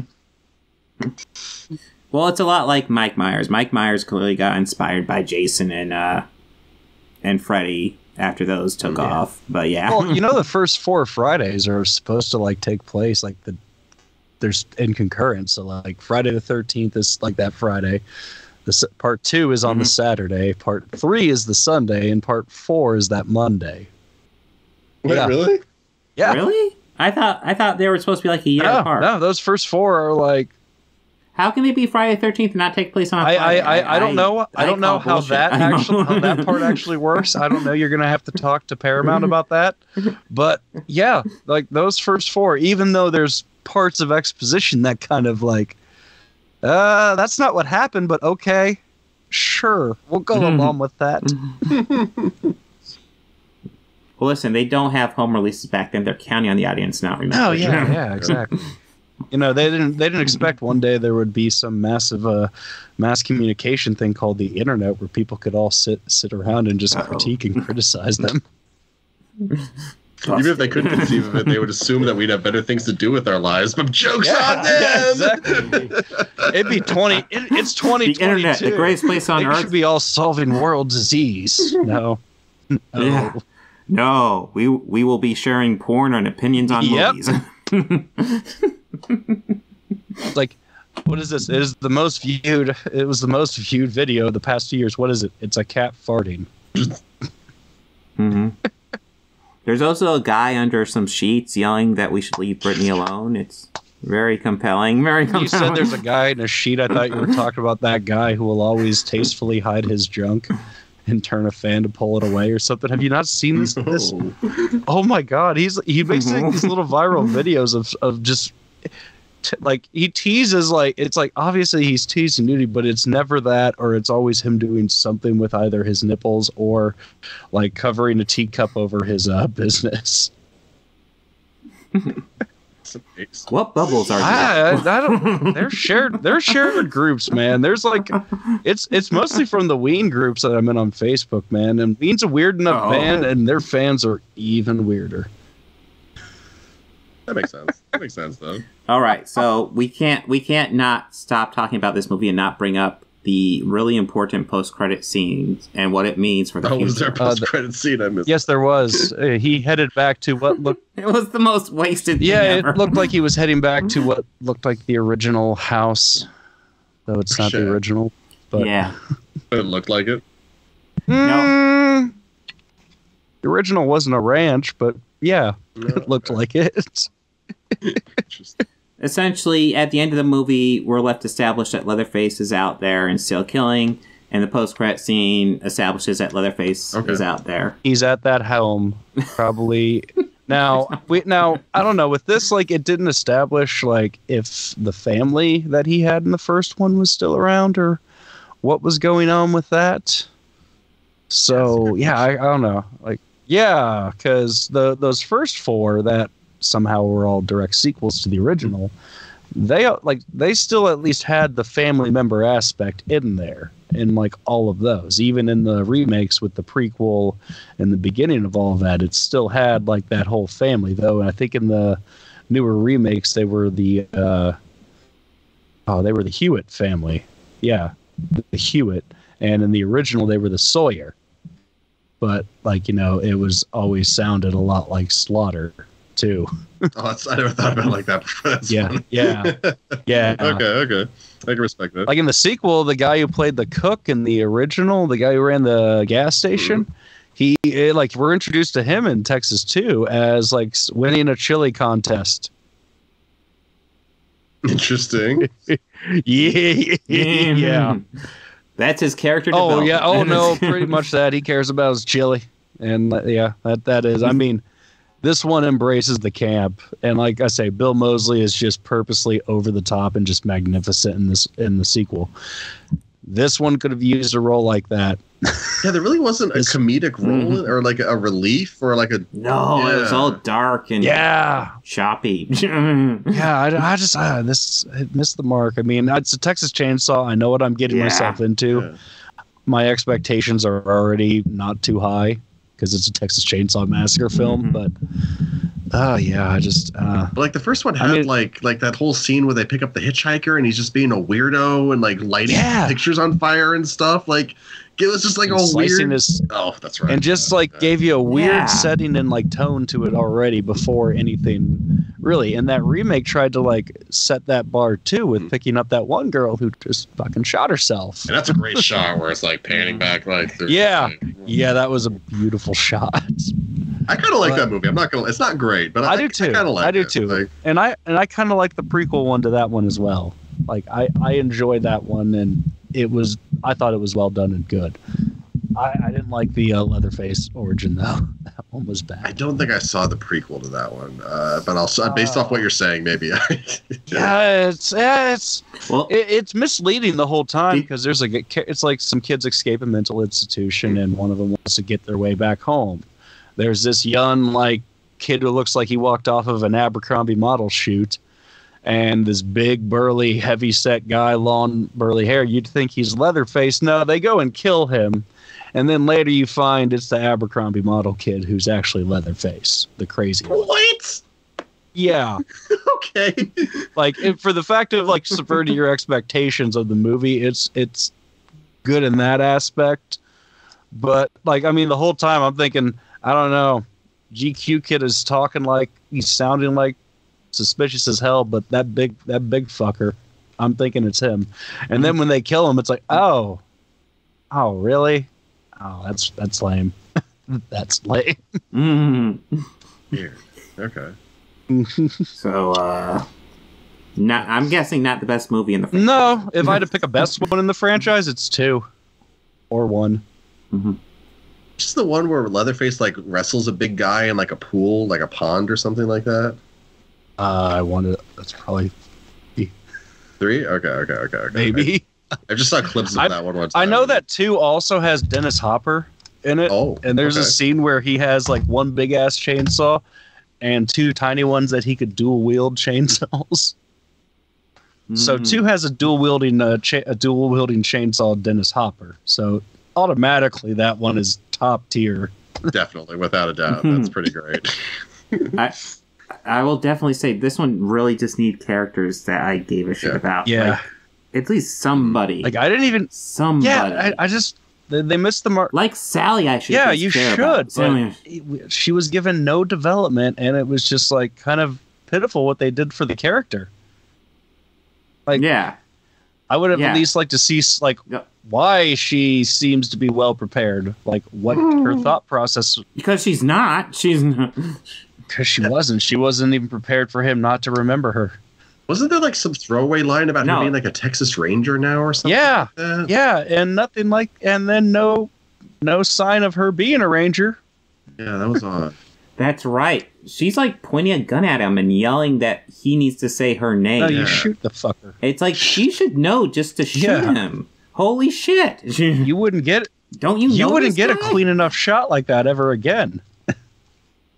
And like, does she not remember the dinner scene where he was like just kind of making weird noises instead of talking? Like he doesn't speak. Do you not remember him holding your head while a feeble old man tried to hit you in the head with a hammer? There's that too. Or when an old man drank your blood out of your finger. That was actually Toby Hooper under the mask. Oh, was that? Yeah. That's pretty great. Okay. That's some commitment right there. Maybe some franchises should just be left to remain until the right minds come. Probably. Like I part of me almost wants to like say like sure like the massacre scene kind of justifies this movie's existence, but no. It doesn't. Was meant to. It doesn't. It was absolutely meant to, but no. It just didn't work out. I don't know. This one also suffered from a long series trend I've seen in horror. Like, I guess trying to copycat his predecessors, trying to be very relevant and I guess with the times or woke. But that's a trend now in Hollywood, and I know that a lot of people are not too fond of it. I could either care either way. As long as the movie's entertaining, it's really how I feel about it. And I feel when they tried to do it like this, it kind of felt like when your school would do a forced like a equality seminar thing, and it just everything is really ham-fisted. That's really what this felt like to me. Going like, okay, that's the point. Are you gonna elaborate? Nope, we're just gonna say your point and move on. Okay. Like I think the closest that we got to it was when the girl who was the survivor from the school shooting was talking to that guy in like his garage. Like we just started to get into it a little, and then they just cut away to something else. And that was like, you see, if you just let that scene breathe a little bit more, we would have gotten a little bit more, and maybe they would have gotten their point across. Like I said, just a missed opportunity in my opinion. Well, I don't even think it's necessarily like forced woke, because I personally feel like the term woke's just become overused. Yeah, it's kind of lost a lot of meaning in a lot of ways. But the problem is this movie... It has, just sucks. Yeah, it does. They haven't thought it out. It just sucks. And I mean, that happens. Like, I feel like there's every couple of years, there's like some kind of new, like, this is the main criticism we're going to launch at things. Like, and that's just kind of become what this is right now. And I'm not going to pretend like there's not movies that don't overdo it. Like, I mean, Black Christmas 2019 was a bad movie for a lot of reasons. They had like a month to write and shoot it, and then they released 5 months later. Like, clearly that's not going to be a good movie, but it didn't help that it was so over the top. Was that the one that's PG-13 I think so, yeah. Yeah, how are you going to make a PG-13 slasher movie? Keep trying. I mean, I'm not going to say it's impossible, because I think it is possible, but you got to be talented. I know I won't even attempt it. I know I won't. Have all the Screams been R? Were any of those PG-13? Yeah. All of them have been R, yeah. Oh, those are R. Those were all R, yeah. And I think the most recent one was definitely a hard R. Yeah, definitely was. Yeah, the last two were definitely hard Rs. If nothing else, the other ones definitely get bloody, but there's lots of F-bombs. Oh, yeah. Nothing else. I think 3 had less blood and more F-bombs. Oh, yeah. Yeah. 3 was the one I was thinking might be the closest you could get. To a PG-13 horror, yeah. Yeah. But it's a fuck ton of F-bombs. 3 was also just a weird mess. Like, I don't... Yeah. I like how they really have... 3 is weird. Yeah. Oh, my God. Yeah, Kevin's presence is definitely noticed on that one. Or not black. Hello, Sydney. I have been a part of your life for your entire life, and you've never heard of me, and you've never... Okay. And I can be 2 places at once, apparently. I mean, we can't... It's almost like the script originally had 2 killers. It's almost like... Yeah, it was supposed to be the girl who played Sydney, which I kind of wanted to see that version of it, because it still seems like when I watched that movie that was still what the movie was trying to go for, or at least footage with that outcome was still put into the final product. Oh, that's interesting, because it was like the movie within the movie, so that would have been cool. Well, I think that was what the original plan was, to have the girl who was cast as Sydney in the movie within the movie be the other killer. Okay. But like yeah. Which will have been a good, like, almost like mirror. Yeah. But yeah. That's kind of what the sequels have tried to do, being like, I'm going to be the new you, Sydney, because I'm going to kill everyone, but they're going to think I'm the survivor. Yeah, that one actually, I enjoyed that one. Yeah, it was good. Because at first, like, when they were playing it, I was like, really? Really? And then, like, well, wait a minute. This actually, okay. I just love what's her name as Kirby. Yeah.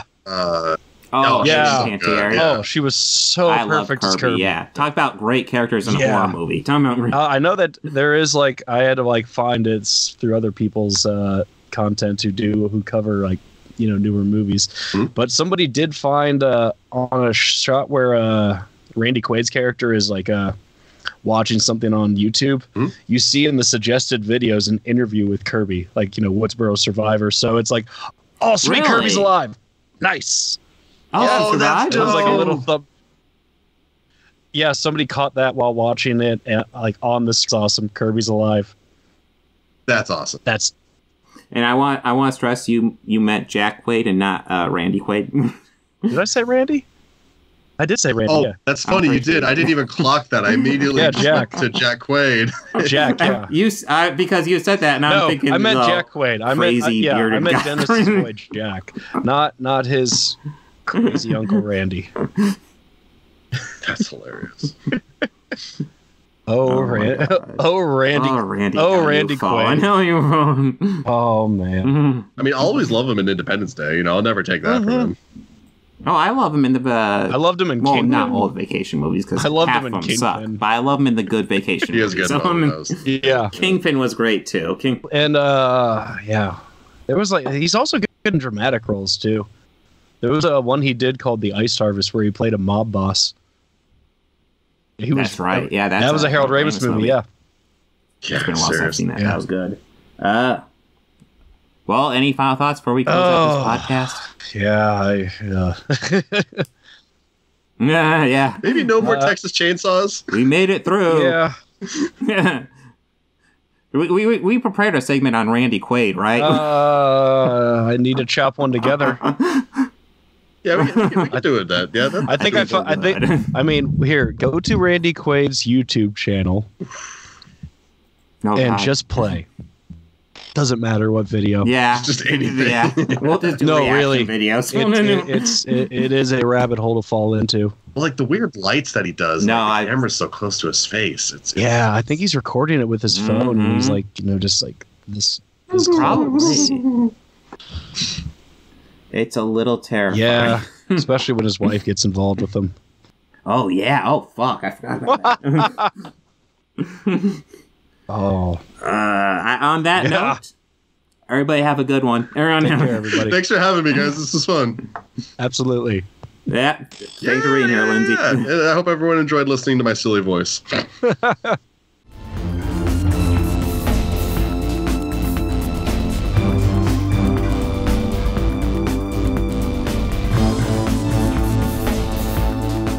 I want to go ahead and add some audio credits at the end here. The theme music you're hearing at the beginning and end of this podcast was written and performed by George Johnson, a very good friend of mine. And my current Patreons are Fel Martins, David Lara, and Lindsay Pankhurst. If you'd like to become a patron, go ahead and follow the link down below. Anything you can provide would be incredibly helpful to this channel. We're barely limping by right now. I'd love to make this my full-time job. I'm miles away from that right now. So any help you could provide, just $1 a month would be amazing. You know you want to. All your friends are doing it.